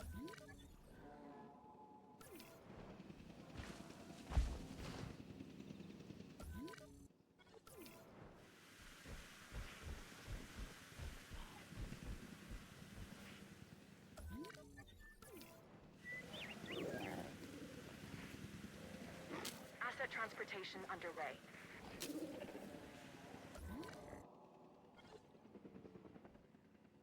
Okay, so we're gonna have our first Pentaceratops in a few seconds. I can just fast forward this.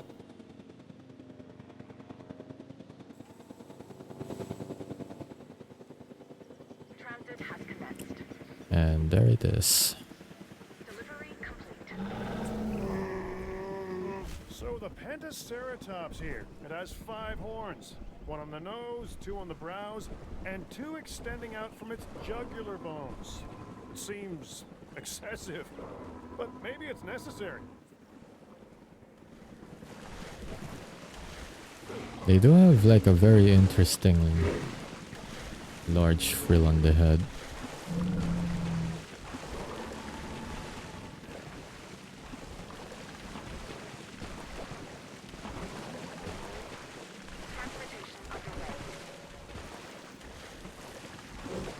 The coloration on the frill as well is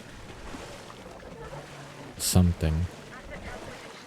Like that's the only thing that's a bit out of place in its entire color scheme, almost, I'd say.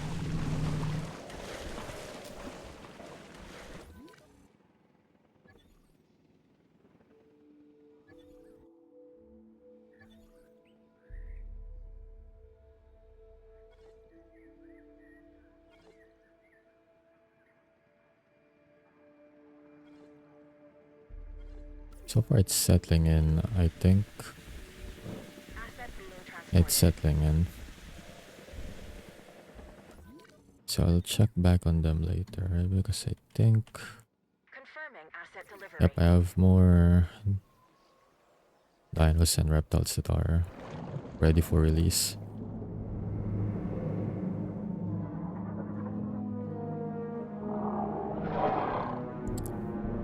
First time I've actually used the Elasmosaur on the park as well. So, alright, let's see. You need a fish We feeder. know that all life began in the sea, the primordial soup. Some creatures made their way to shore and started the chain reaction of land animals. Others stayed in the oceans, like the Elasmosaurus, and set the pattern for the marine life that would follow. This beautiful animal has a long neck and a flat tail. With the right setting, it should really attract the crowds.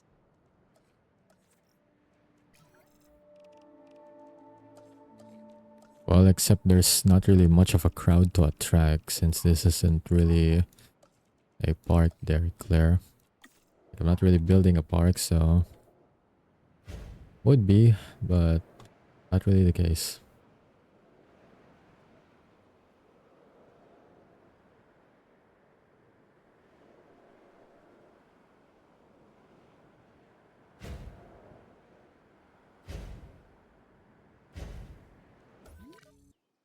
Asset transported.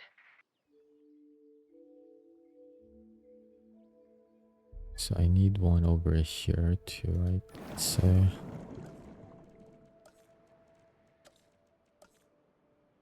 So that I have most areas covered. There we go. Maybe I should move the one over here a little bit more on this side.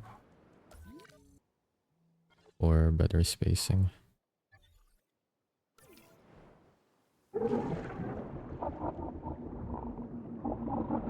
So that's how they socialize. It's interesting. Completed.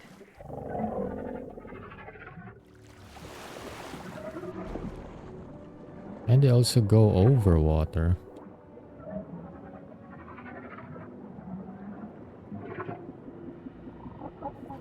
They're currently socializing right now. I did place the feeders already, so let's hope that they can actually find them because they are getting hungry. Although these two are too busy socializing to search for food at the moment. They are getting close though. They are getting close to the food source unless they turn around.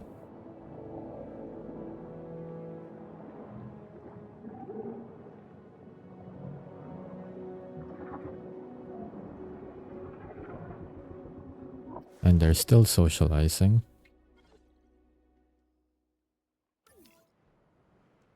Maybe I should put one over here too.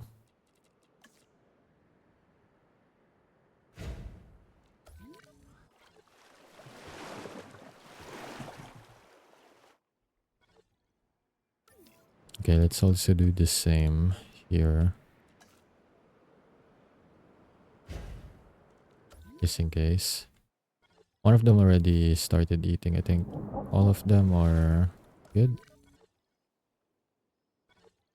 They're all good now. That's good. But we'll see how good things really are when they get close to this. Because they are really getting close, and I'm not sure if...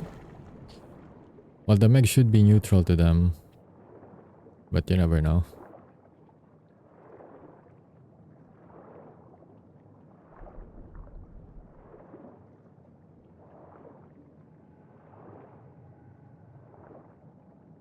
So far, the status for Meg is just roaming, while the other two, Elasmosaur, are playing in the distance.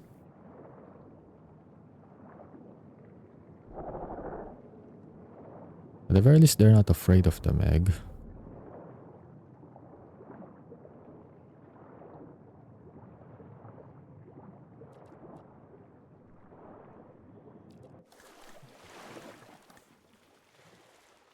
Okay, so yeah, Meg is really neutral to Elasmosaur. But it's not uncomfortable enough where it feels like it needs to kill them, so that's good at least.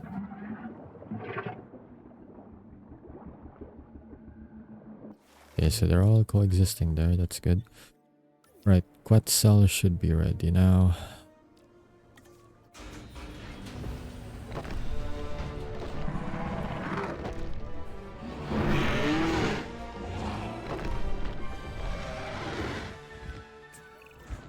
They say everything is bigger in Texas, and that certainly applies to their fossil finds.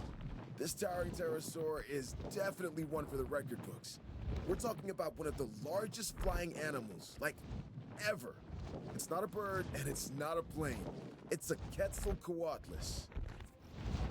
Apparently I've been pronouncing it wrong, it's a Quetzal. But yeah, Pat, we got our purple Quetzal now. And it's big to the point where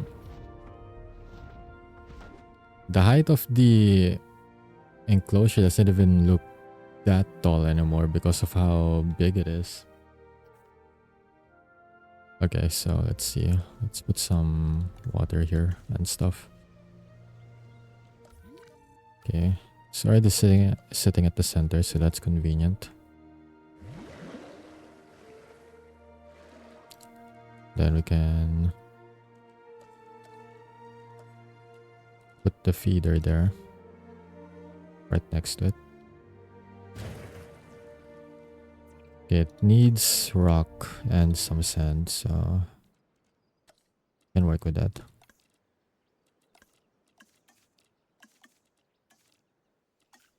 Okay, sand.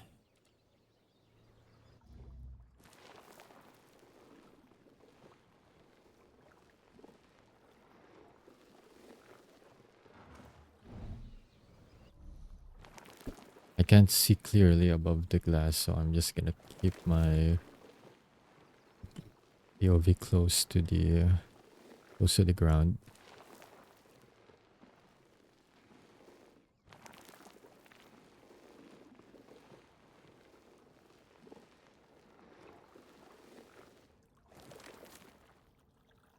Should be enough sand, okay. And since those sand already have a few rocks in them, it's good for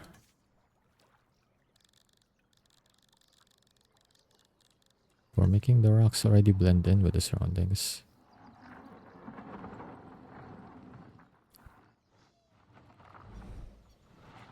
Can have a big one here.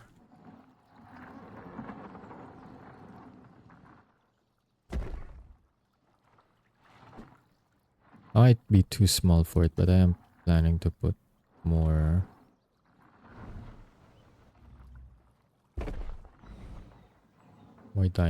More flying reptiles there. So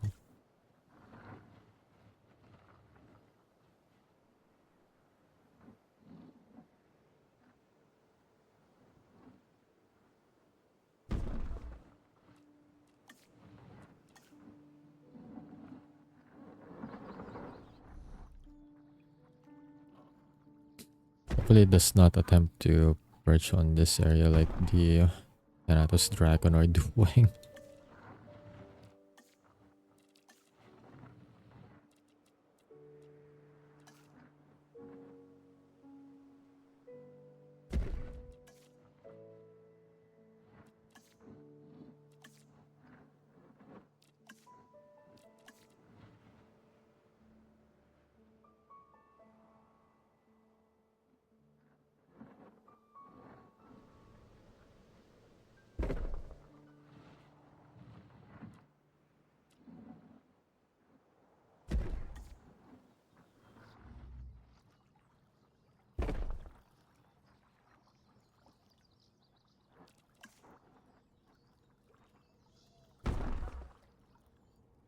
Yeah, should be good enough, I think.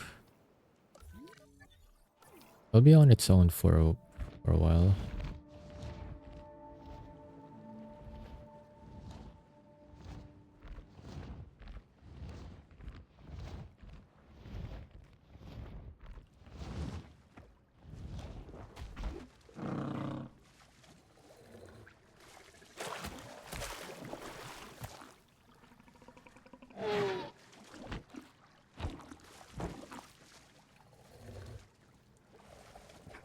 I like how it does a pause first before it started swallowing the fish a while ago. But yeah, Quetzal will be on its own for a bit. Need to check in with the other hatcheries that I have synthesized stuff on or in. The more I've studied these animals, the more I've noticed that there's a fine line between fascination and fear. Prehistoric flying reptiles like the archetypal pteranodon have captivated my imagination since I was young. Yet there's something about these creatures that makes me feel somewhat cagey, shall we say?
And I forgot that I said I was gonna check in on them once Alpentaceratops are down here, so far so good.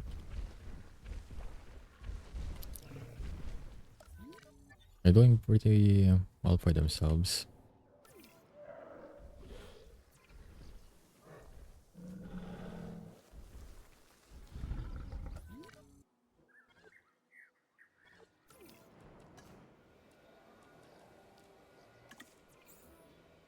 Okay, I think this should be the last of the stuff that I was synthesizing a while ago. Well, let's see first how well the Acro likes the space. Then I'll start putting stuff in after.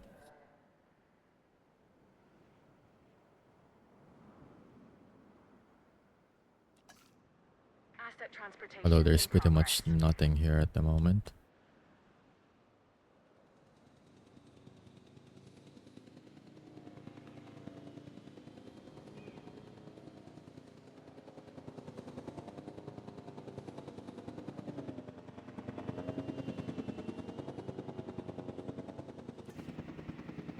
A trash can. I'll say, hey Izzy, how's it going? Hope you're having a good day so far.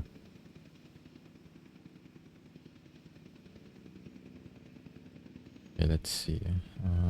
Where is it? Why's my timer Asset has been on transported.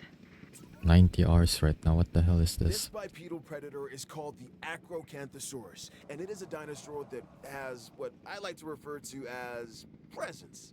When it's around, you know it. This animal should Yeah, make there for we a go. killer exhibit. I mean, it being a killer and all. Timer is set. And there. At least it... the sticky is clipping through the trash can. Well, it is what it is. It'll do.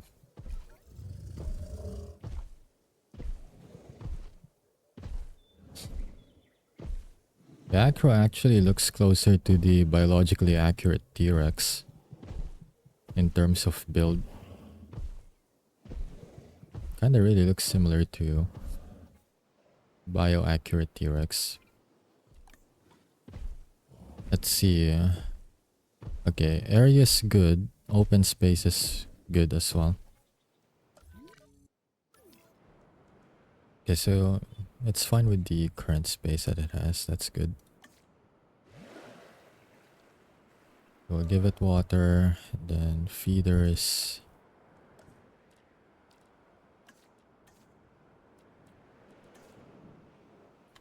We'll go for live prey. One here. You can even get a carnivore feeder here. So can eat whatever it wants to eat. So right now it's currently just chitting and chitting, what the hell?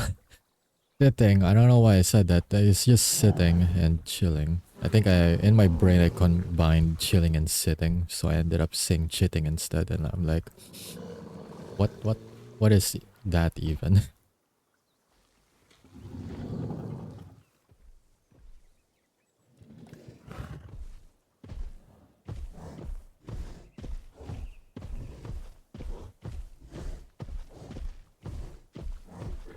Oh, that goat is dead.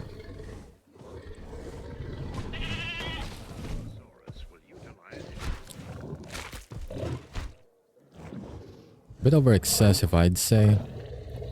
Like, it's now tackled the goat first, and then stomped on it afterwards. Like, okay, it's already dead, man.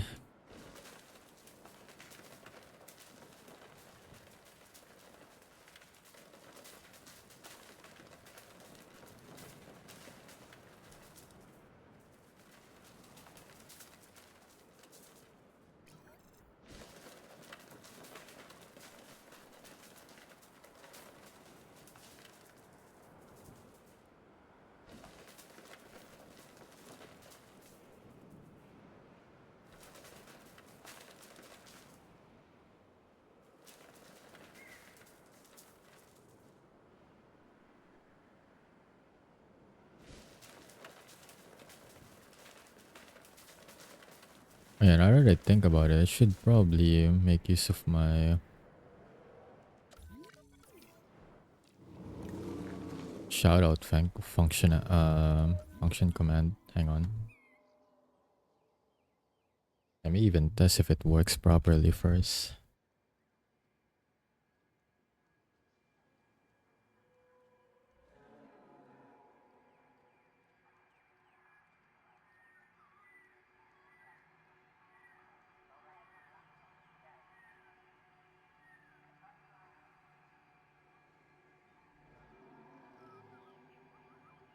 Is that even the right command? Hang on. Osa. That's why I should use it more often, and now I forget what the command does.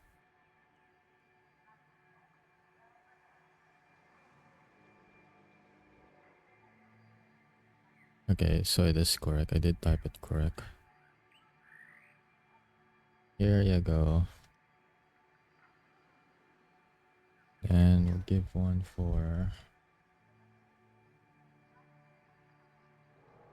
Pat as well.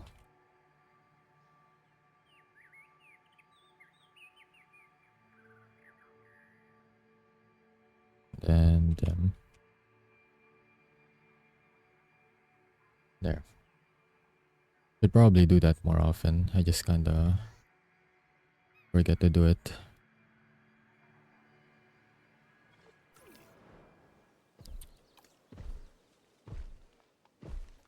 So the acro needs 50% forest.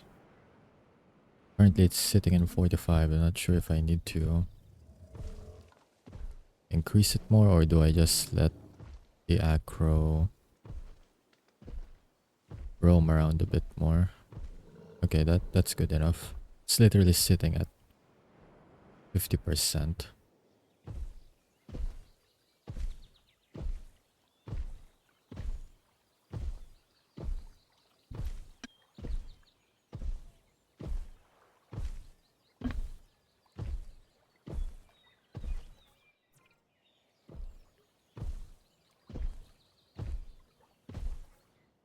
So it's going well, at least. Can probably either add a second one or put some scavengers around.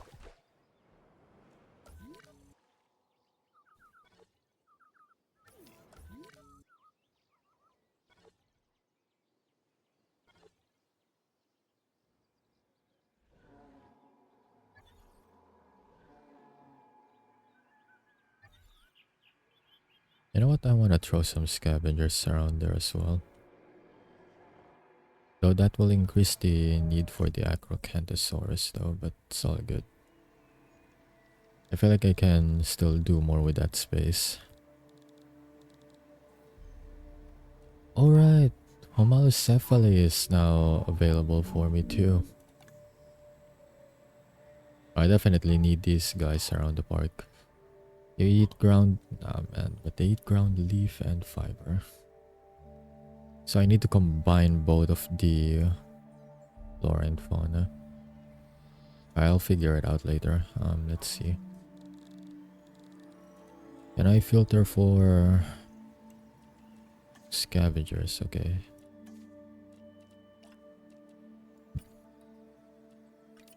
Got Coleopsis, Atrociraptor. No, not the Atrociraptor. Definitely not that. Not that either.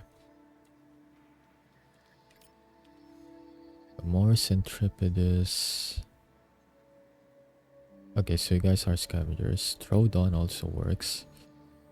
Actually, no, since they like scavengers.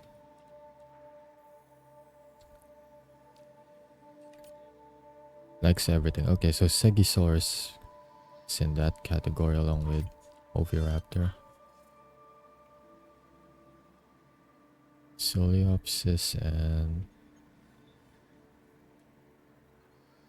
Wait, where's Compy? Oh, never mind, it's over here.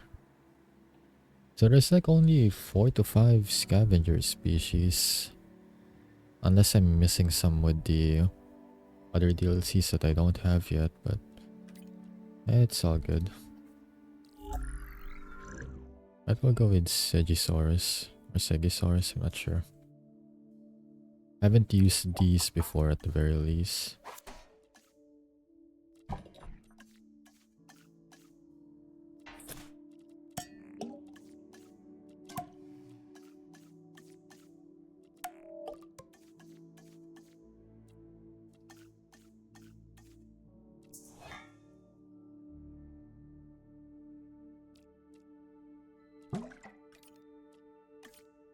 Okay, we'll go with green colorations.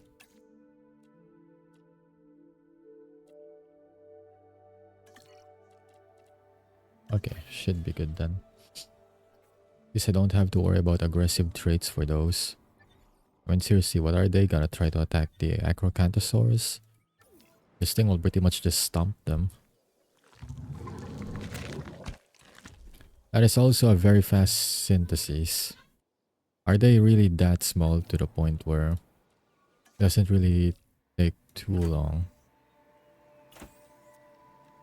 for them to finish synthesizing?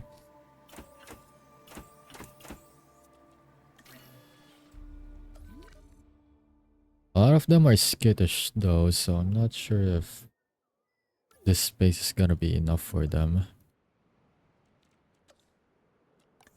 Definitely need to add some water around too, and then have like multiple carnivore feeders. Thanks for the shout out, you're welcome. Why am I in a trash can? Someone redeemed trash can on me a while ago. So yeah, I do have that as my redeem.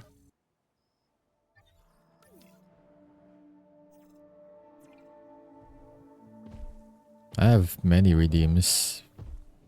It's just that some of them are like less noticed, but it's all good though.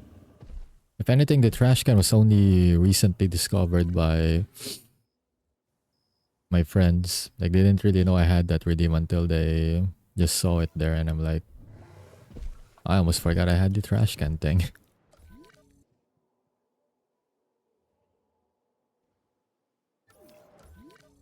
But yeah, I have a lot of stuff in the park now since Pat discovered for me that I can actually just get everything without doing the long ass process.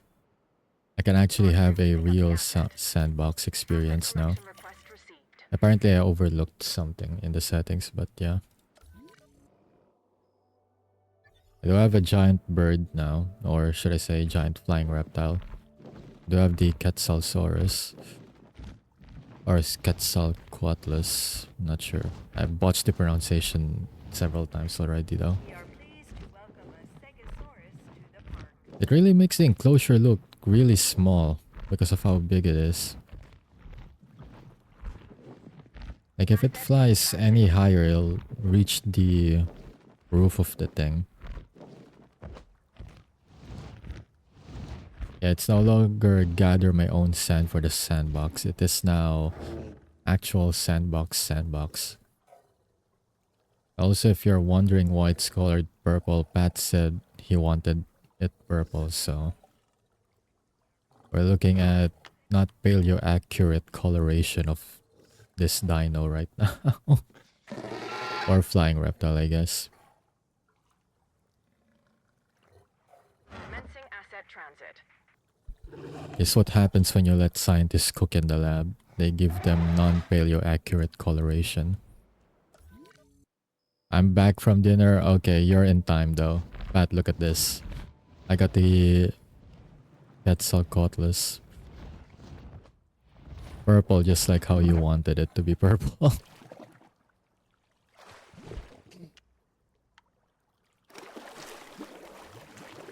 Ate too much and it's spicy.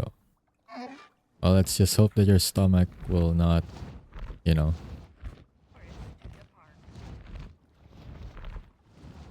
do stuff later, I'd say.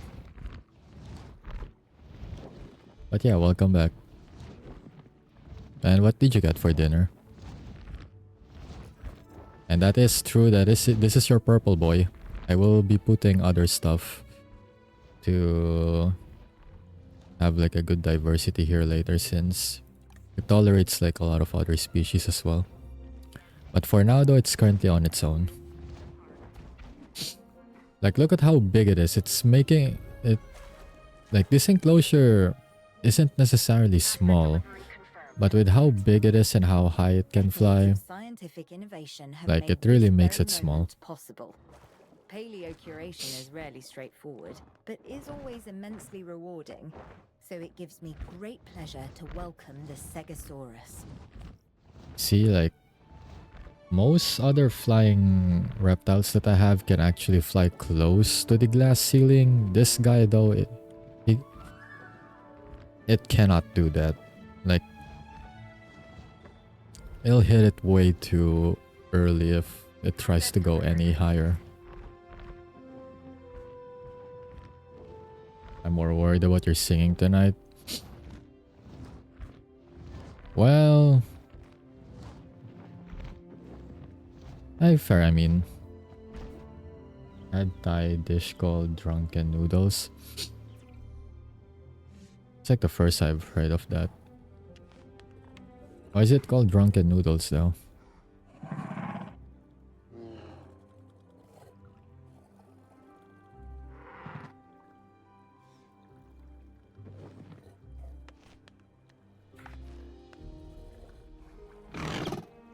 Transportation complete. Speaking of tonight, I do have another stream again later. It'll be my first time playing Apex on stream since last year.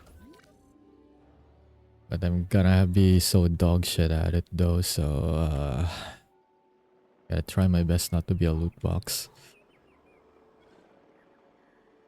Oh yeah, I'm also going to be using my other model that I commissioned last month. It's supposed to be something for me to use once I reach 500, like that's part of the 500 follower goal, but it is a family collab later tonight, so I gotta represent. I'll be playing with my art mom and my art brother, so yeah.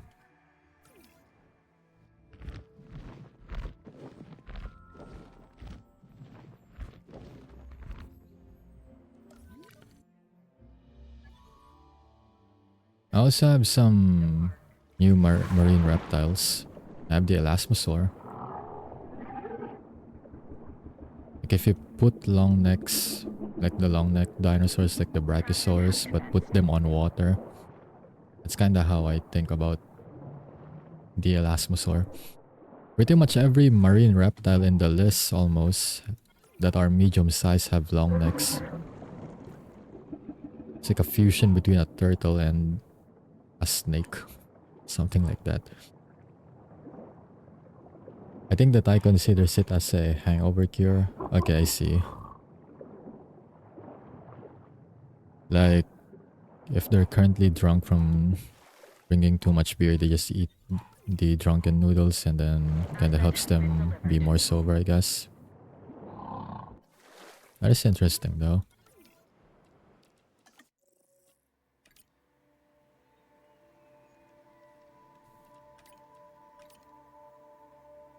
I guess the plesiosaur and the stegosaur looks more snake than the elasmosaur.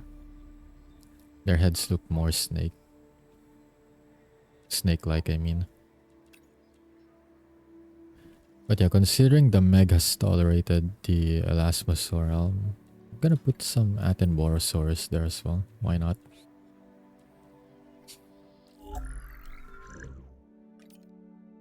Already has the water coloration too, so that saves me the trouble.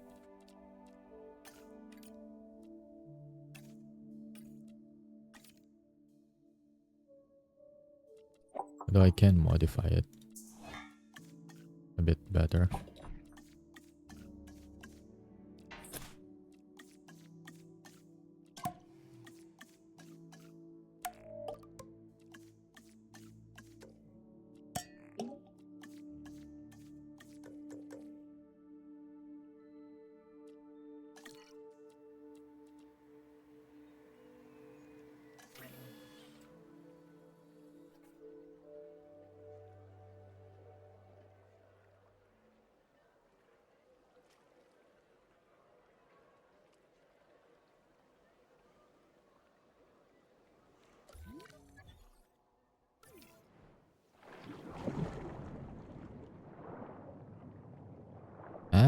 haven't actually seen the Meg feed for a while now. It's probably doing it while I'm paying attention to the other enclosures, but I don't want to see the diving animation it does. Transporting Or asset. more like I'm not even sure of the term, like the jump and then the flip thing it does when it's about to eat, because it's really cool.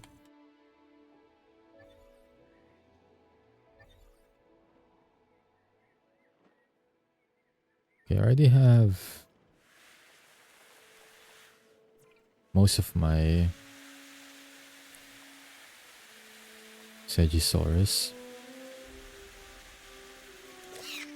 They're small, but at least they're not as frail looking as the compies. At least they can even use their legs properly. Because the compies don't even use their legs individually. They just hop on both legs. They're that small. Guests are complaining about the lack of transport. Yeah, well, not happening. That's not gonna happen. If you guys wanna reach the other enclosures, you have to walk from here to here. The most that I did for accommodating transport is to put like a railway system in the entire thing. So some of them can help with reaching the other enclosures better, like this side. But for the others, well, they're gonna have to walk.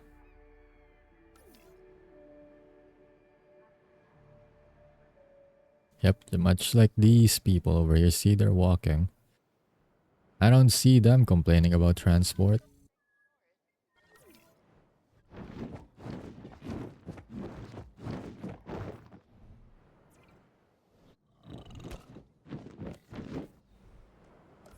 Asset has been collected.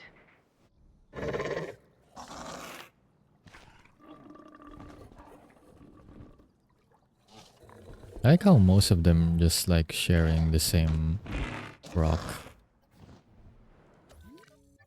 But I guess this is kinda on me for... Well, it's not really a bad thing per se, but I did maximize their social traits. So they are more social than they normally are. Which would explain why they're kinda constantly around another member of their own species.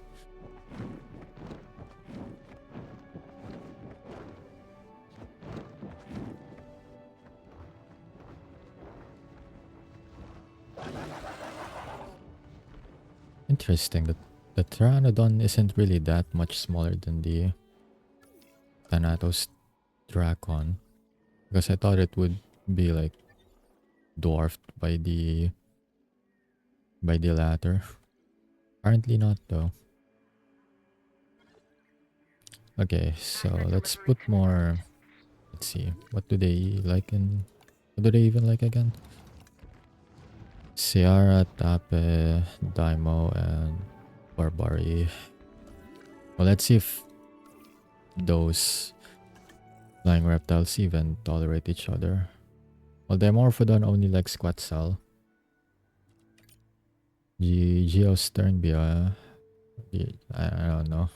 I botched the pronunciation. Likes Pteranodon and Tropeognatus. Except Tropeognatus isn't really liked by the Quetzal. Tolerated, but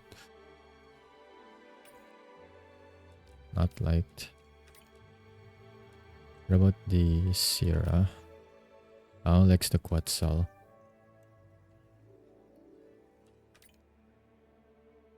Well,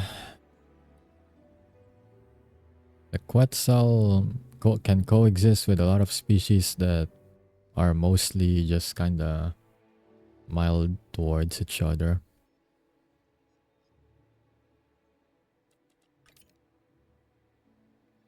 You know what? I'm going for the Sierra Dactylus instead. that, and maybe Tapehara.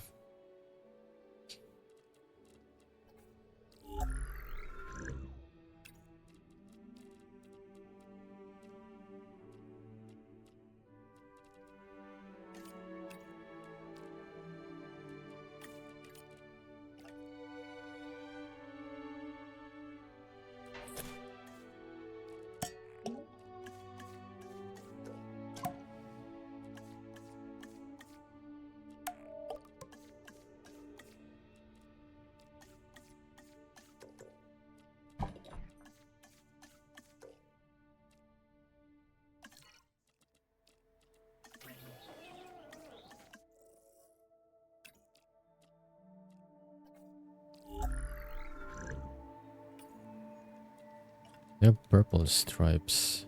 I'll make that green. I'll go for yellow and green coloration. I think that's a good color combination, I'd say.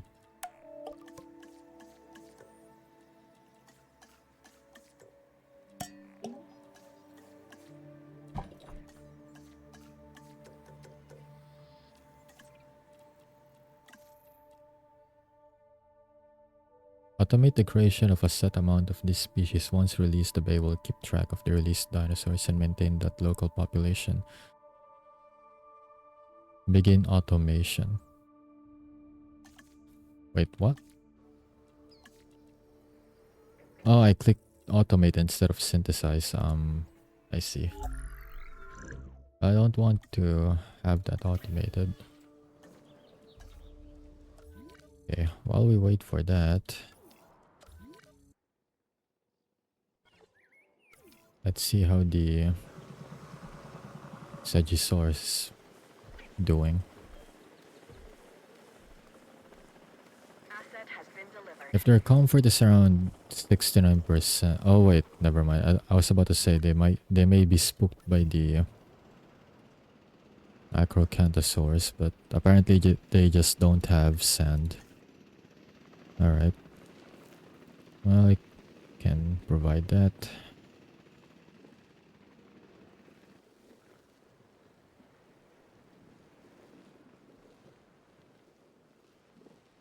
Well, they get their sand right here.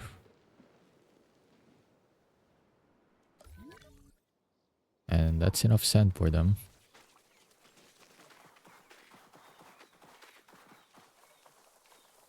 Now look at them go. They're running really quick.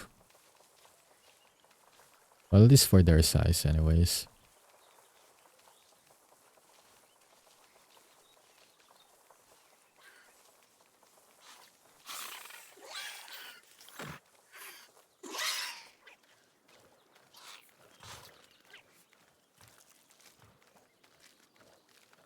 Actually, can they even be viewed from the viewing gallery with how small they are? Okay, you can at least see them. Because compies are so small to the point where you can't even see them. Like, very barely you can see them. Or barely, I guess. I don't know why I added very in front of that. But at least you can see them. They're small, but they're still visible. The Acrocanthosaurus just decimated a goat. Jurassic Arizona. Fairly slender.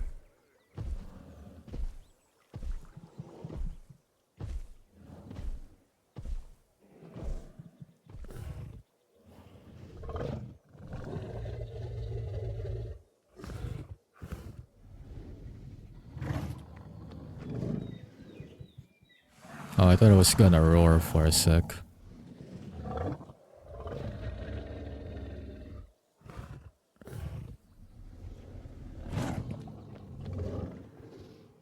Because I'm so used to the T-Rex, when it starts setting up for that stance, I'm gonna start roaring.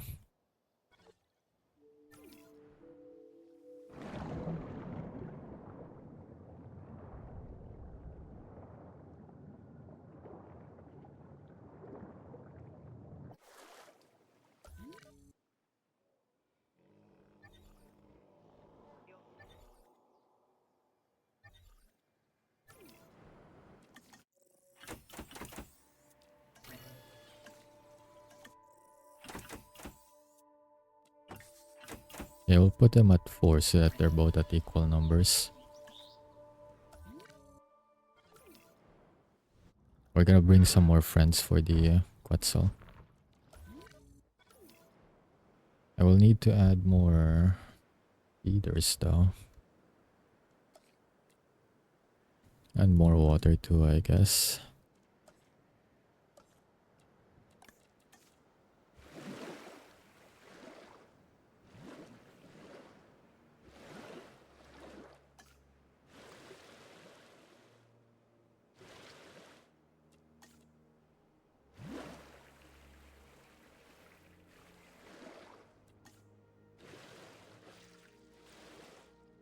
Okay, there we go.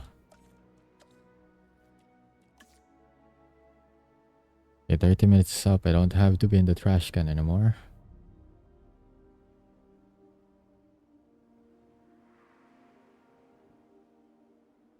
I'm free from the trash.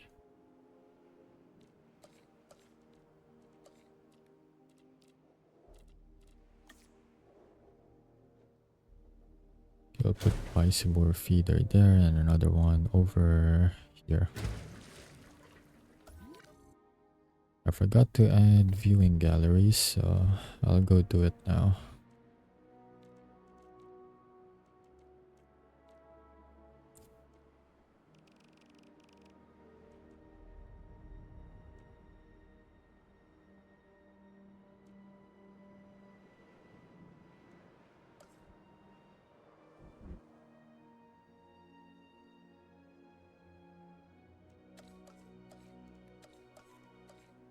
Oh, what's the difference between the brown one? Well, never mind, it's not an avian viewing gallery. Time to Garchomp blended with a dinosaur's, heck yeah. Wait, hang on.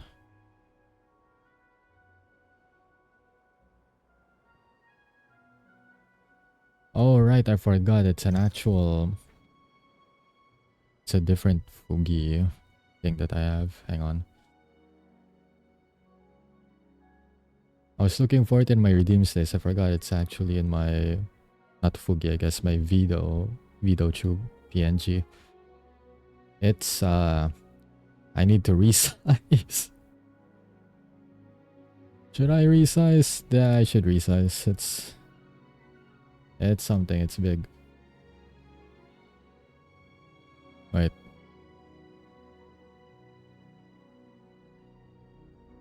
Forgot how big Jelly made this. No, not that. Not the game capture.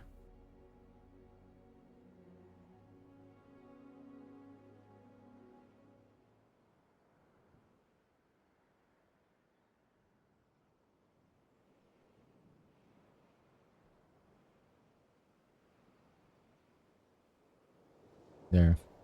I think that's good. That's good enough. So that it's not really blocking too much of the screen, I'd say.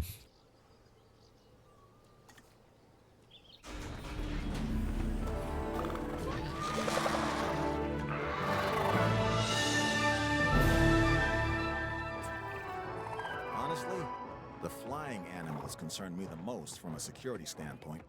We can round up escaped land animals, but when they take to the sky, all bets are off. This is the Seiarodactylus, and we need to make sure it stays confined to the aviary. The only known species of this animal before today was named after the Latin name for frightful. That should tell you something.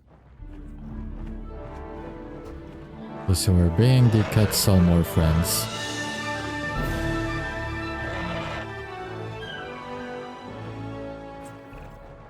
What's a show without fireworks? That's what this next animal gives us. Aerial color and excitement. And check out that sail behind its head. Spectacular. Oh, I meant to say that this is a Tapejara, one of our more interesting flying species. If you couldn't have guessed by now, I'm a fan. I think you should be too. Okay, so we brought more friends for the Quetzal, and now it's getting a bit populated there.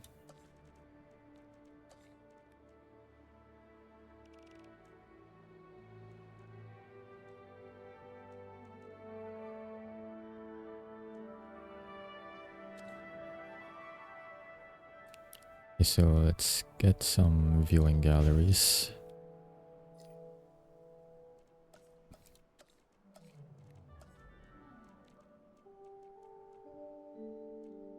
For this one, I'm just gonna use the more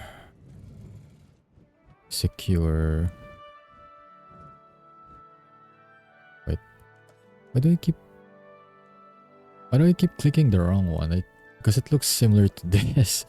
But yeah, I'm not gonna use the one with grates because I feel like that isn't safe for this enclosure in particular. There's like way too many big to medium sized flyers.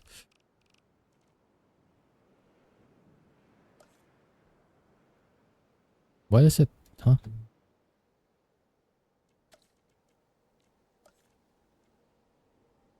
Why does it look different? Hang on.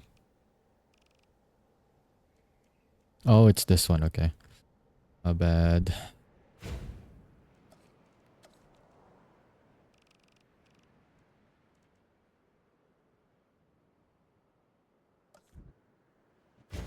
And then last one.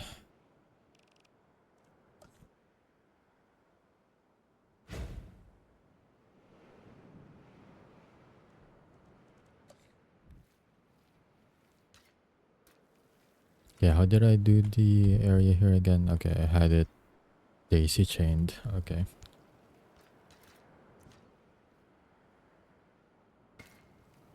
Okay, like that.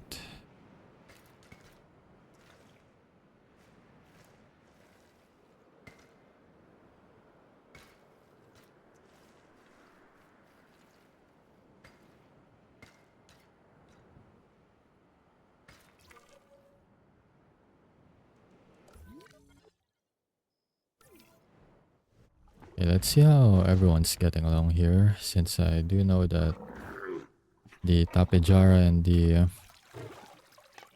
Sierra are tolerating each other at best. They share one common light dino, and that's the Quetzal at least.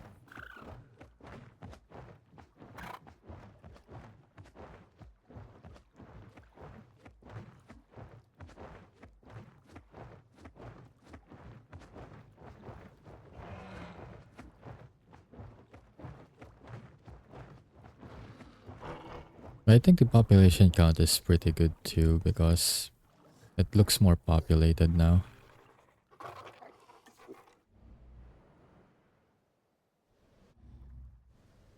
Thank you for the hydrate, Tata. Appreciate it. And the stretch as well. Hello, Tata. How are you doing? Oh yeah, how was the crochet? I was lurking the other day when you were doing another crochet project. How did that go? Also, I'm a Garchomp at the moment. It's one of my redeems. Or the Kaya Chomp, I guess. I'm doing good. How are you? I'm doing well as well. I mean, at the very least this morning I didn't feel as tired as I normally would. Just taking a break from the busy stuff. At least just for today. Then it's back to the grind again for tomorrow. That is how I... You know, it's funny though, I did name it like that. All caps and everything. That is the name of the file for that I have. It's either that or that's how I named it in my redeem too.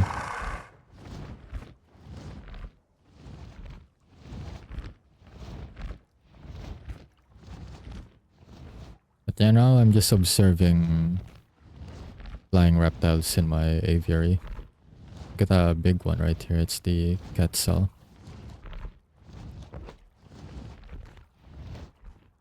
That is the largest flying reptile to be ever recorded as well.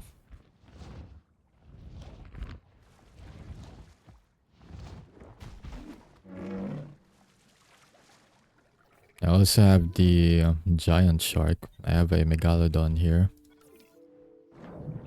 Okay, that is way too zoomed in.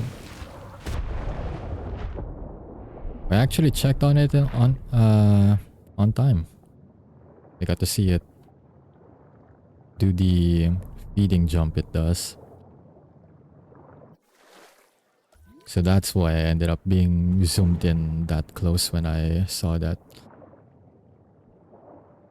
I was just talking about how I haven't seen the feeding animation for the Megalodon for a while now, but hey, there it is right there. Giant shark does massive flop, belly flop almost. What happened? Why are you a Garchomp? Well, Dim redeemed it a while ago. I sent you newest crochet projects in Discord. Okay, wait, hang on.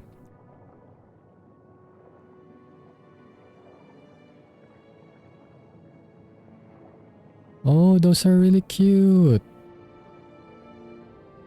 You have a Mimikyu as well and some duckies. Yeah, those are really cute. I like them.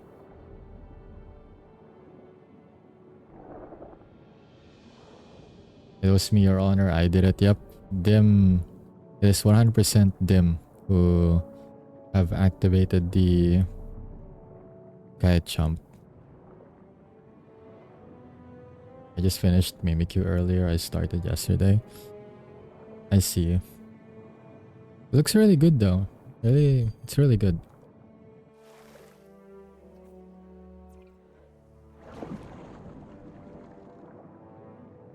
Like, do you crochet as a hobby or is it also like a small business on the side?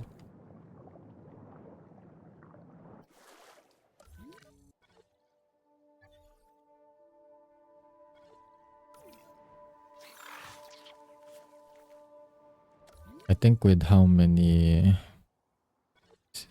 Segisaurs that I have that are skittish, they just made the decision to stay in this area, or at least a pack decision. Some of them aren't gonna necessarily run away from the acro since they don't have skittish traits, but there's like at least half of them that are skittish. So even if they aren't necessarily gonna be attacked, they are afraid of the acro.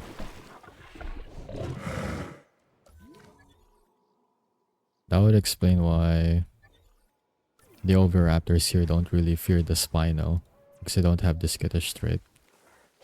And the Spino don't really give a crap about them at all, so they just let them walk in front of their face and everything.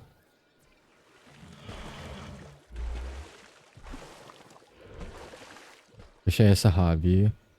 I feel bad when friends commission me. I'd rather give them as gifts. Aww.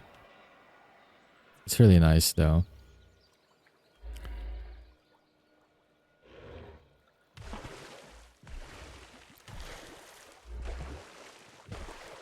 Although I feel like that's also like it goes.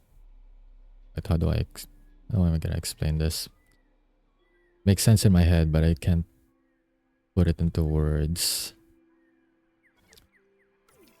Basically, what I'm thinking is that that's also kind of why they wanna pay you for it, you know? Because they think it's that good, and it is.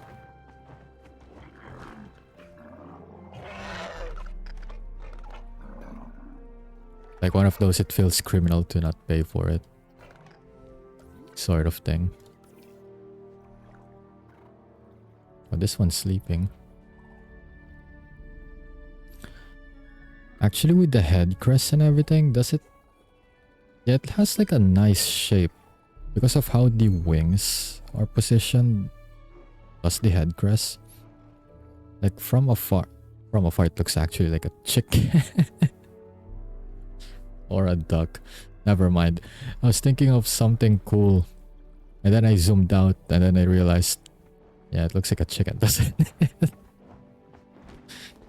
You know what? Prehistorically, dinos, the chickens are the evolutionary line for them, if I think about it. So, you know what? That is 100% fair. I just didn't expect that's the first thing that I would think of when I zoomed out, because I was thinking of something cool.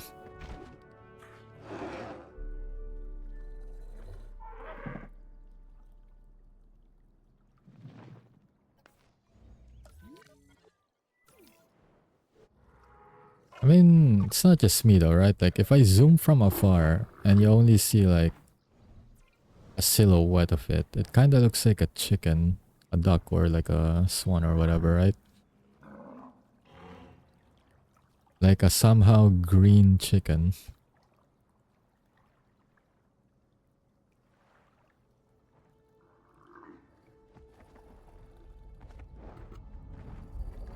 I'm sure chickens today wish they could be like that. Honestly, I don't doubt that, because chickens are only limited to a certain height when they fly, and they can't even sustain a prolonged flight as well. It's like a short burst. So they cannot exactly fly same way that other birds or flying reptiles do.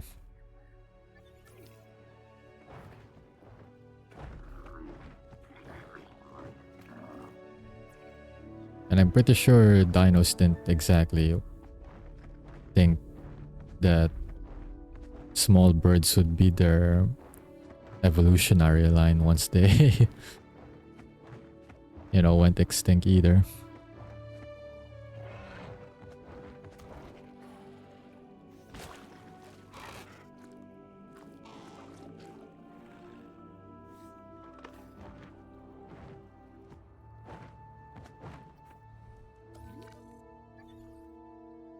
At this point, I don't really have anything on top of my head that I want to put down here, so I'm just kind of observing the dinos and the reptiles that I have currently in the park but not park that I'm building.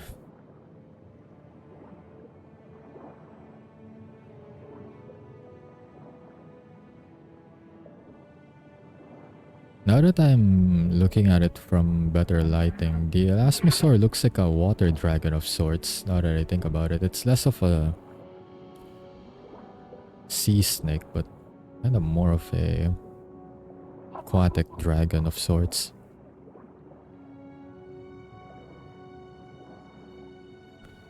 Also, with the way how their eyes look, they kinda look like they're blind, do they?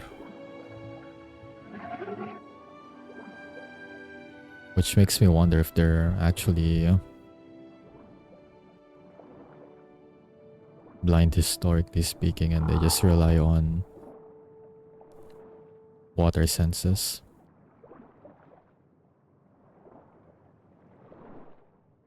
Very long neck, that is true. Most medium-sized reptiles that are available are currently long-necked. Like, look at this list right here. See, that's a long neck, that's a long neck, another long neck, and another long neck. This one's just a croc. But if you think of... This one is a croc, but imagine they had flippers instead of feet.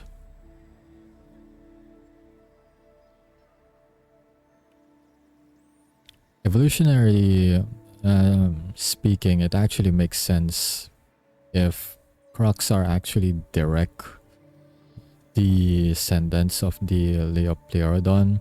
It actually makes sense if you think about it, because they're gonna have to adapt to being like semi-aquatic, right, and being able to traverse land. So eventually they'll trade flippers for development of legs. Actually, let's see, do they... Yeah, you don't have any like or dislike species. You know what? I want to create... No, never mind. It's a minimum population of 4. Actually, just want to create one to see how they do. Although I have a lot of lagoon space, it's not like they're gonna overlap space that much.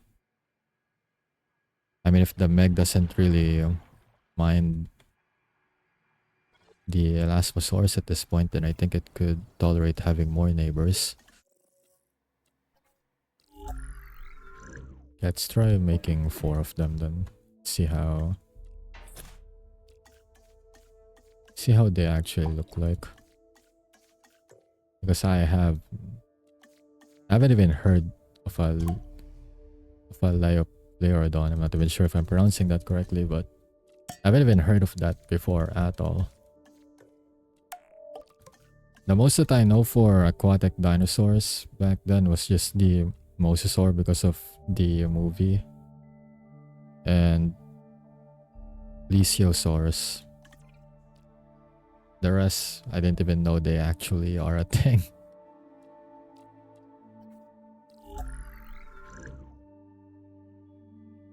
Just a croc, pretty much, yeah, just a croc. Can make them have greenish colorations.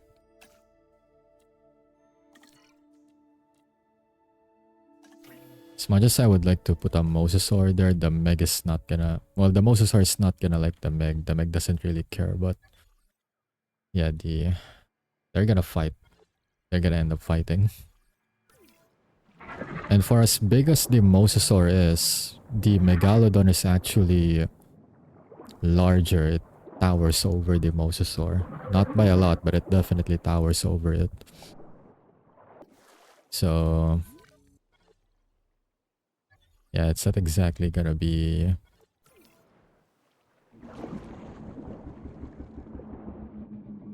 an equal fight, I'd say.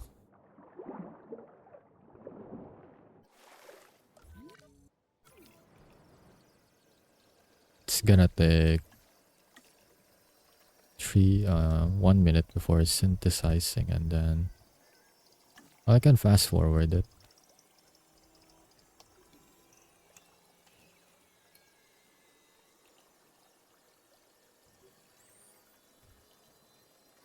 Okay, let's see. Surprisingly enough, none of them are aggressive, so I'll take it. None of them are aggressive somehow. I'll take all of them then. So there's gonna be 5 of them when I release. I have a Mosasaurus model kit that I did a while back. Just the skeleton though. But that's cool. Was it like a... Just a skeleton model kit though? It's not really a... like fully fleshed out or anything?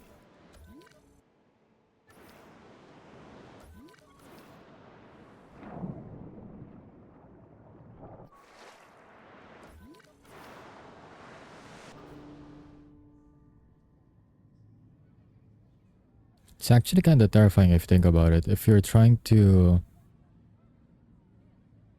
like have a view from the lagoon viewing, and then the waters are currently this murky, and then all of a sudden you just see a giant shark approaching.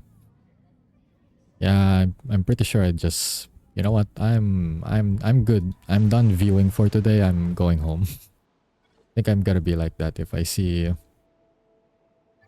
a giant shark that's approaching. I'm just gonna make my way back to the exit, and I'm gonna enjoy the dry grass instead. How about that? Imagine the shark bit the window. Well, they already did that with the Meg movies. And yeah, I know it's just a CGI shark that they used for that, but it's really, really unnerving. Especially when you see the bite mark also, like, in the glass. Like, it didn't completely shatter the glass, but it did leave, like, a giant mark on it. Like, yeah, nope, I'm going home. It's all good. It's the Bandai Hobby one. I think it said Imaginary Skeleton, but it's still very cool. It is, though. Even if it's just a skeleton, it just gives you a general idea of how the creature looks. I got more long-necked marine reptiles. This dinosaur, the Attenboroughsaurus, is named after the famed naturalist and documentarian David Attenborough. I guess you could say dinosaurs run in his family. Wait, ain't no way they actually named a dinosaur after David Attenborough. That's the first... I mean, if I think about it, the name is uncanny, but I never made the connection. They actually named the dinosaur based on him. Okay, that's a cool fun fact. I never knew that.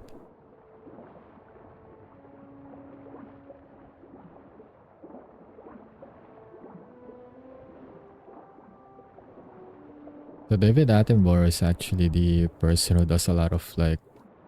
When you see those animal documentaries like short clips or short reels and then you hear a guy commentating in the background, that's actually David Attenborough. At least most of the time it's him. But I didn't realize he actually did stuff relating to dinosaurs though. I know him mostly for animals, but didn't realize he did commentary and stuff for dinos. Oh, they're socializing. He just kinda did a little nod there, I guess.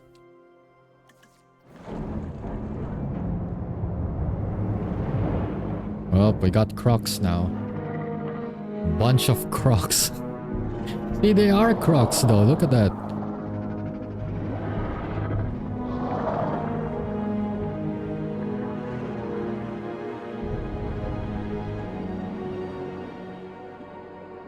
Well, crocs but with flippers instead of legs. It is the diversity of life we are discovering that I find to be most interesting. Take this animal, the Liopleurodon, for instance. This is a carnivorous marine reptile that is optimized for efficiency, both for swimming effortlessly through the water and for relentlessly hunting its prey. And what nature created, we can recreate. And maybe, if I can be so bold, improve upon. Or at least find ways to exploit. I don't think you should be improving or exploiting specimens such as this. Just saying though, I think you should just leave the croc as it is. It is a little goofy though now. You know what, maybe it's not that bad. Now that it did the rolling thingy, you know what, maybe it's not that bad at all. Has personality at least.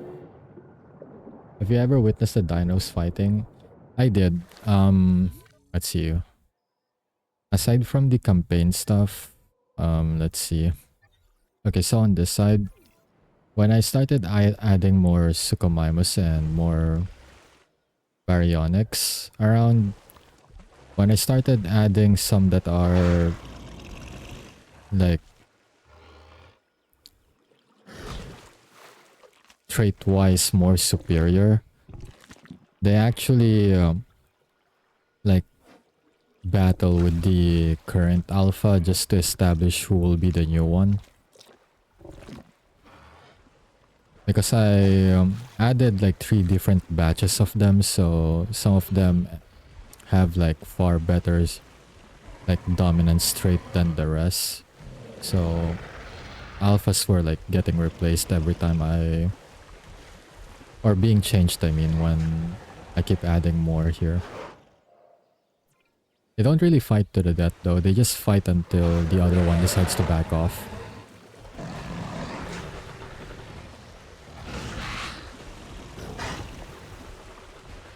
Speaking of crocs, the Baryonyx is like the closest dino or land dino to a croc, I'd say. Closest dino to a croc without being like a different classification, I mean, I guess. Because there are giant prehistoric crocs, but they're not exactly dinos. They are straight up just crocs.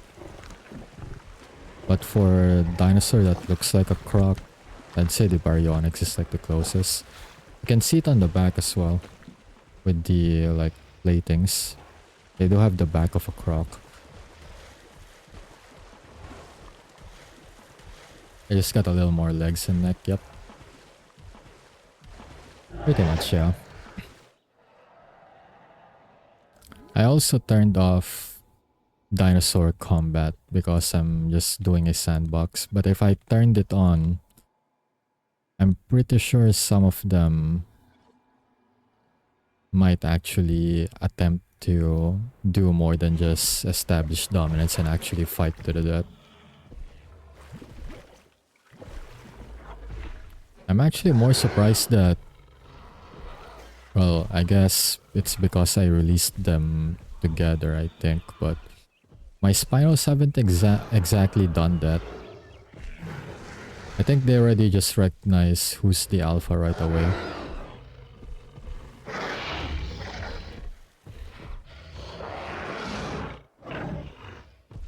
Yeah, they're just talking to each other.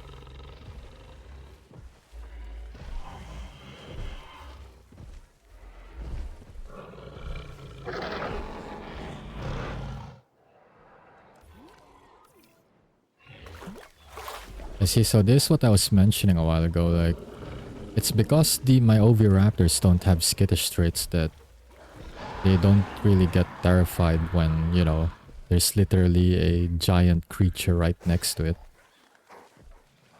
This one's even walking in front of its face. Unlike with my Segisaurus, or Segisaurus I mean, on the other enclosure, they won't really attempt to... Yeah, they won't really attempt this right now, because if you... Like, if you think about it, if you attempt something like this in front of something that's gigantic, they could just literally bite you just for the heck of it. Right? But... Yeah, not my oviraptors though, they're not afraid. Absolutely zero fear. Also, thanks for the resub, Liz. Appreciate it. Thank you so much. Also, Sitka, how are you doing? Hope you're having a good morning so far. I'm assuming you just woke up. It is the guy chump. Yes. Speaking of tiny though, Tata, these are even more tiny. Like if you think the oviraptor is tiny, it's not compy tiny, but they're pretty tiny. They're just as tall as the grass. They're that small. Although the compies are ridiculously smaller. They're like below grass height.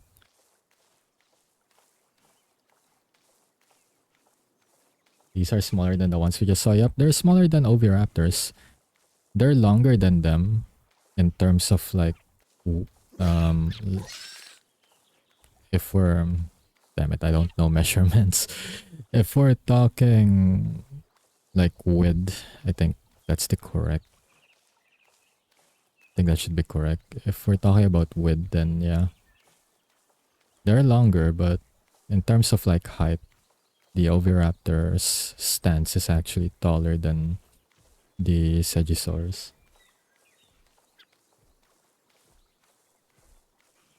But at least they're grass height, you know. Because compies are way worse than that. I can actually make one. They're fast to create anyways. Just to give you an idea, the image of it. You can fast forward too. I'll just put them in the open space. You'll see how small they are. Like if I put them over here, like just grass, no trees, no everything. They're either smaller than grass or barely grass height. They're that small. Maybe just one. I'll just get one. Since I'm only doing it for a showcase anyway. Well, the lagoon is more populated now since I've added more I've added some crocs. Well, not really crocs, but they look like one. Then I added some more long-necked marine reptiles. Wait a minute. Now that I think about it, isn't the skin for this one more smoother? Okay, just a bit smoother, but not much. Because I was wondering if they have like skin similar to fish scales, but yeah, never mind. They have rough. They have like a rough skin, but just smoother in comparison, I'd say. Anyways, Compy is out. Collecting asset. Okay, so we're gonna have it airlift. You're gonna see how small it is right away. Do you see it? If I zoom away, do you see it? It's that small.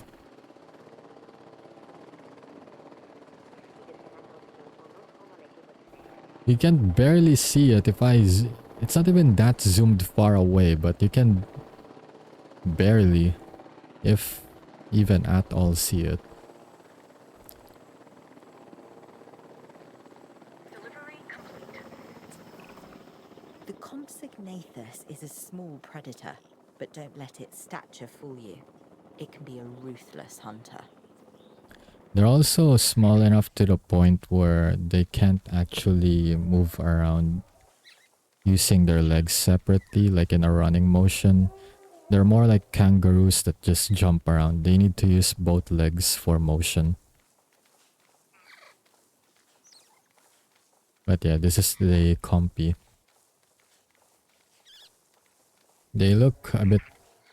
They're almost grass height when you're looking at them right now because they're jumping. But when they're standing still, they're not really that big at all.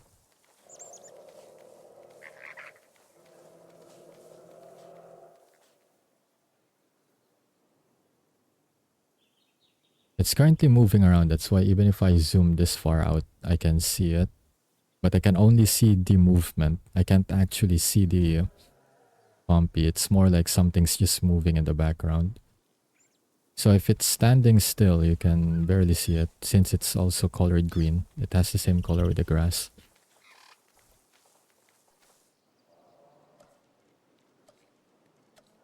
Okay, if I give it food, like, let's see, for comparison. Like if it eats, see the size compared to the chunk of meat.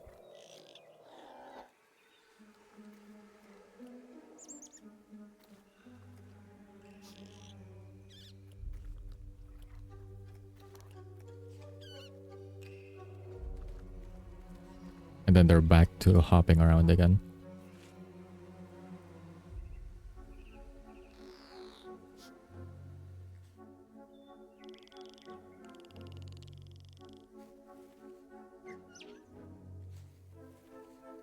Could a person hold it in their hands? Also, thanks for the hydrate and stretch, by the way, Liz. Appreciate it. Hang on.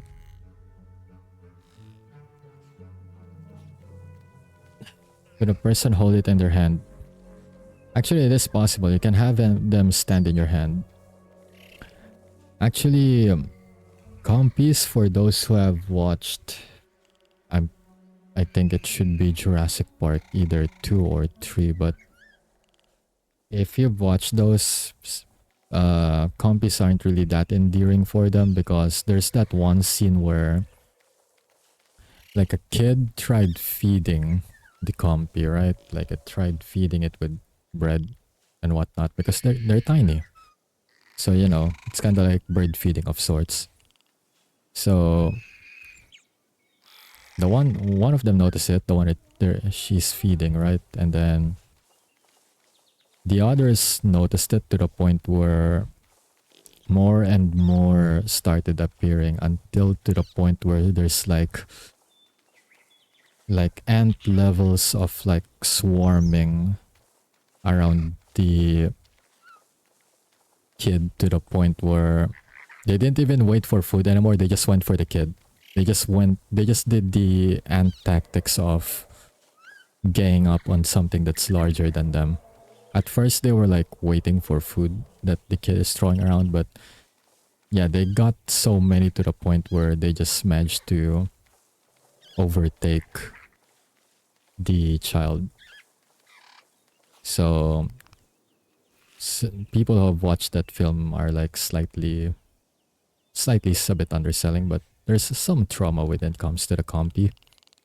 A single compy is fine, but when there's like 10 plus of them around, then it's kinda, that's where you're kinda like, you know what, maybe I'll just keep my distance.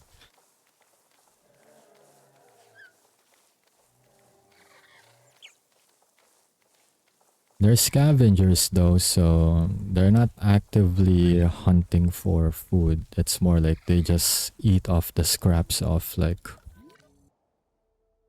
whatever other dinos left behind. So at the very least there's that, because if you think about it, it can get worse if they were actually hunters instead of scavengers, since they'll actually go after live prey. Well, it's kind of hard to think of live prey and then compy in the same sentence, because if anything, the compy is the live prey because they're small. Because predator and prey relationship means that they hunt stuff that are smaller than them. But then if they're the smallest, then what exactly are they gonna go after if you think about it? But yeah, I've only shown that compy for demonstration. I'm gonna have it be moved away, since I'm not really planning on having compies in the park. I use this because I use compies pretty often when I play the Chaos tiers and the campaigns. They're like pretty good. I'd say like extra dinos to put in the enclosure if you think like you've maximized how many you can put there. Species and like their likes and dislikes considered, you can just put a scavenger there. Like assuming the cohabitation limits aren't hit yet, then you got another extra dino there to have that everyone literally will ignore.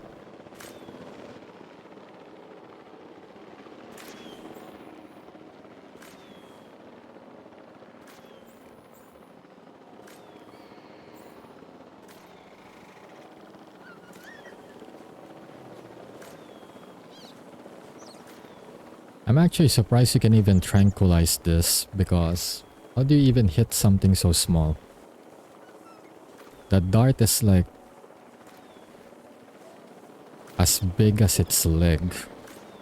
So if you think about it, won't trying to tranquilize it end up killing it instead?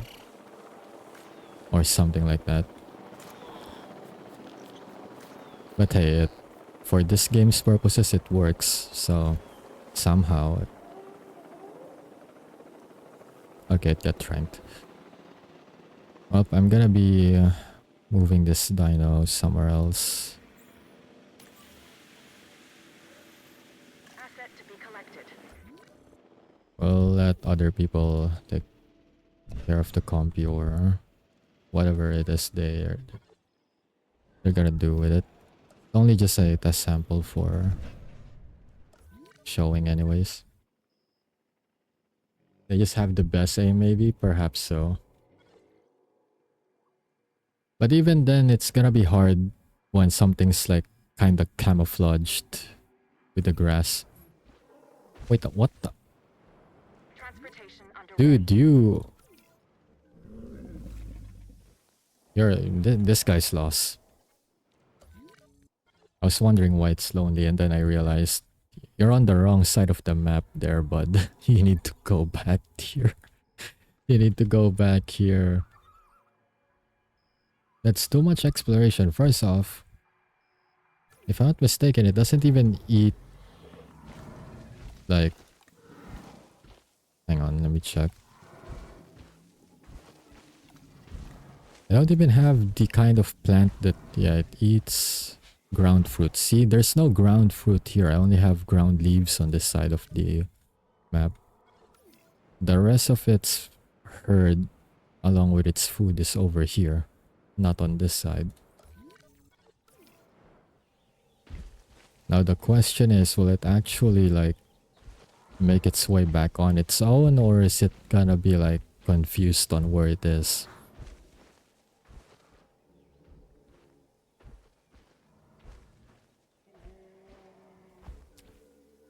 Because if they can't make their way back on their own, I'm gonna have to do it myself. I mean, it's already sick as it is. It already got... No, it's not sick, but it will get sick soon enough when it keeps being lonely. And other than that, it's gonna be hungry soon.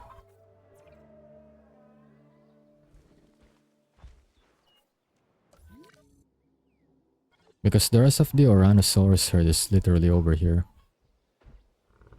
That guy wandered way too far. Like the rest of the herd is here.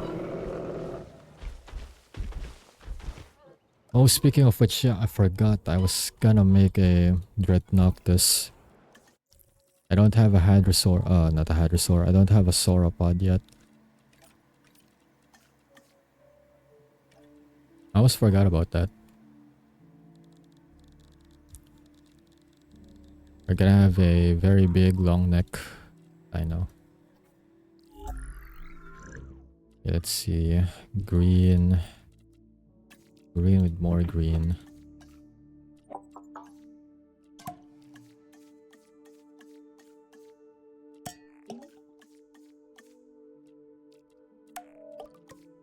I'm gonna maximize all social traits. Then fitness and done. Okay, now let's get back to that Oranosaurus. Where are you even heading? Because if it keeps heading north, eventually it'll make it back there.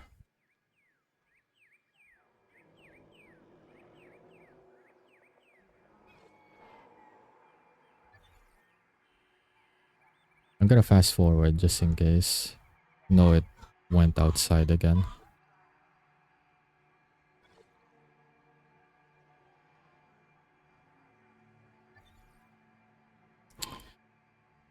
Yeah, I think I'm gonna have to help out here.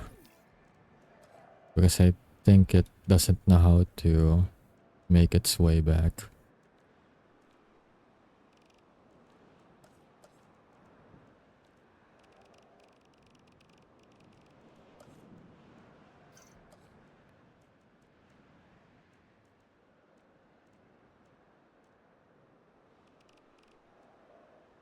Where's the response thingy?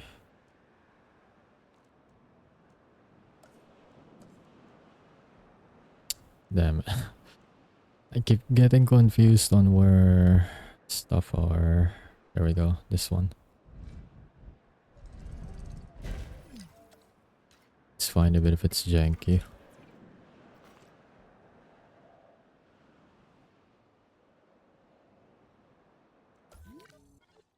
It's right here. It's actually gonna be a bit tricky to spot.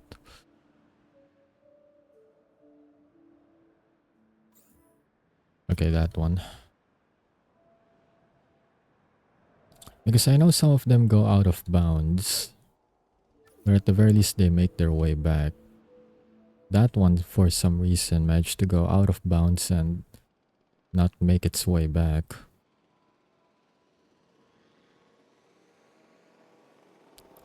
Because if it stays here, it's not even just a matter of like being lonely. It's gonna get hungry. Because it doesn't eat the kind of flora I have on this side.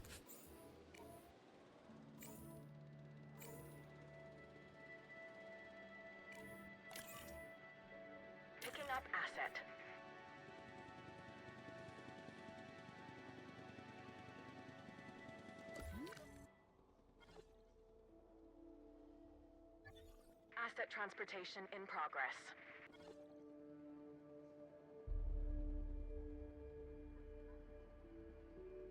Well, I guess I didn't exactly place it on the Oranosaurus herd. I did place it near the Aurora Titans, but Delivery has been close enough. completed. It's close enough. We'll eventually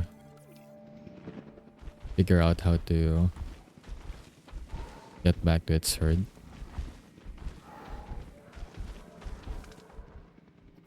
Yeah, the comfort is already rising. That means it knows that it's back to its herd. Guess I have to pay attention to this area now every once in a while, just in case a few herbivores get lost.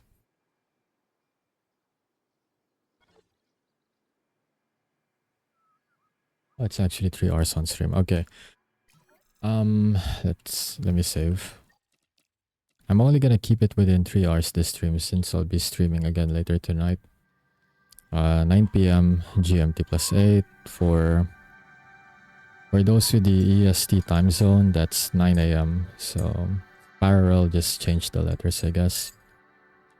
I'll be playing Apex Legends with my art mom and my art brother, so it's gonna be a family stream. Gonna have to play a few games to practice after stream, just so that my aim is not dog shit. It'll probably be, but hey, as long as I can actually land half of the shots, should be good enough. But yeah, anyways, let's see. Can we raid?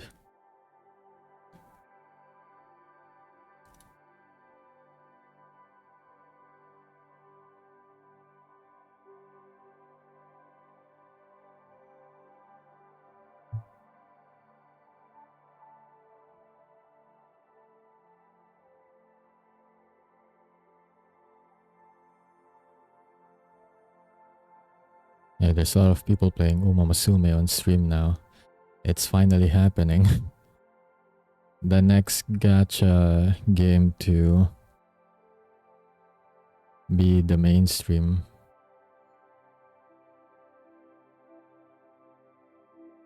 I mean, if you think about it, Uma Musume is interesting in a sense that it's gacha on top of gacha. Because not gacha, it's more like gambling on top of gambling. Because it's horse racing, and it's also gacha at the same time.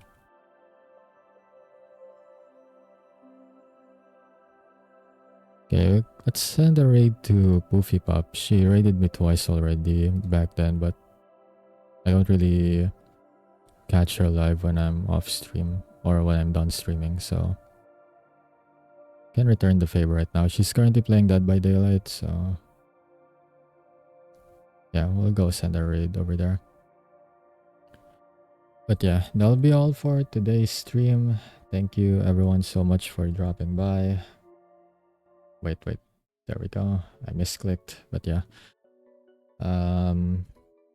Like I said a while ago, I'll be streaming again later, 9 p.m. GMT plus 8. I'll be Apex Legends. And okay, am I missing any other announcements? I think that's pretty much it. So yeah, that'll be all for today's stream. Thank you everyone so much for dropping by, and appreciate it. This is your Memory Weaver signing off for today, and I will see you all later.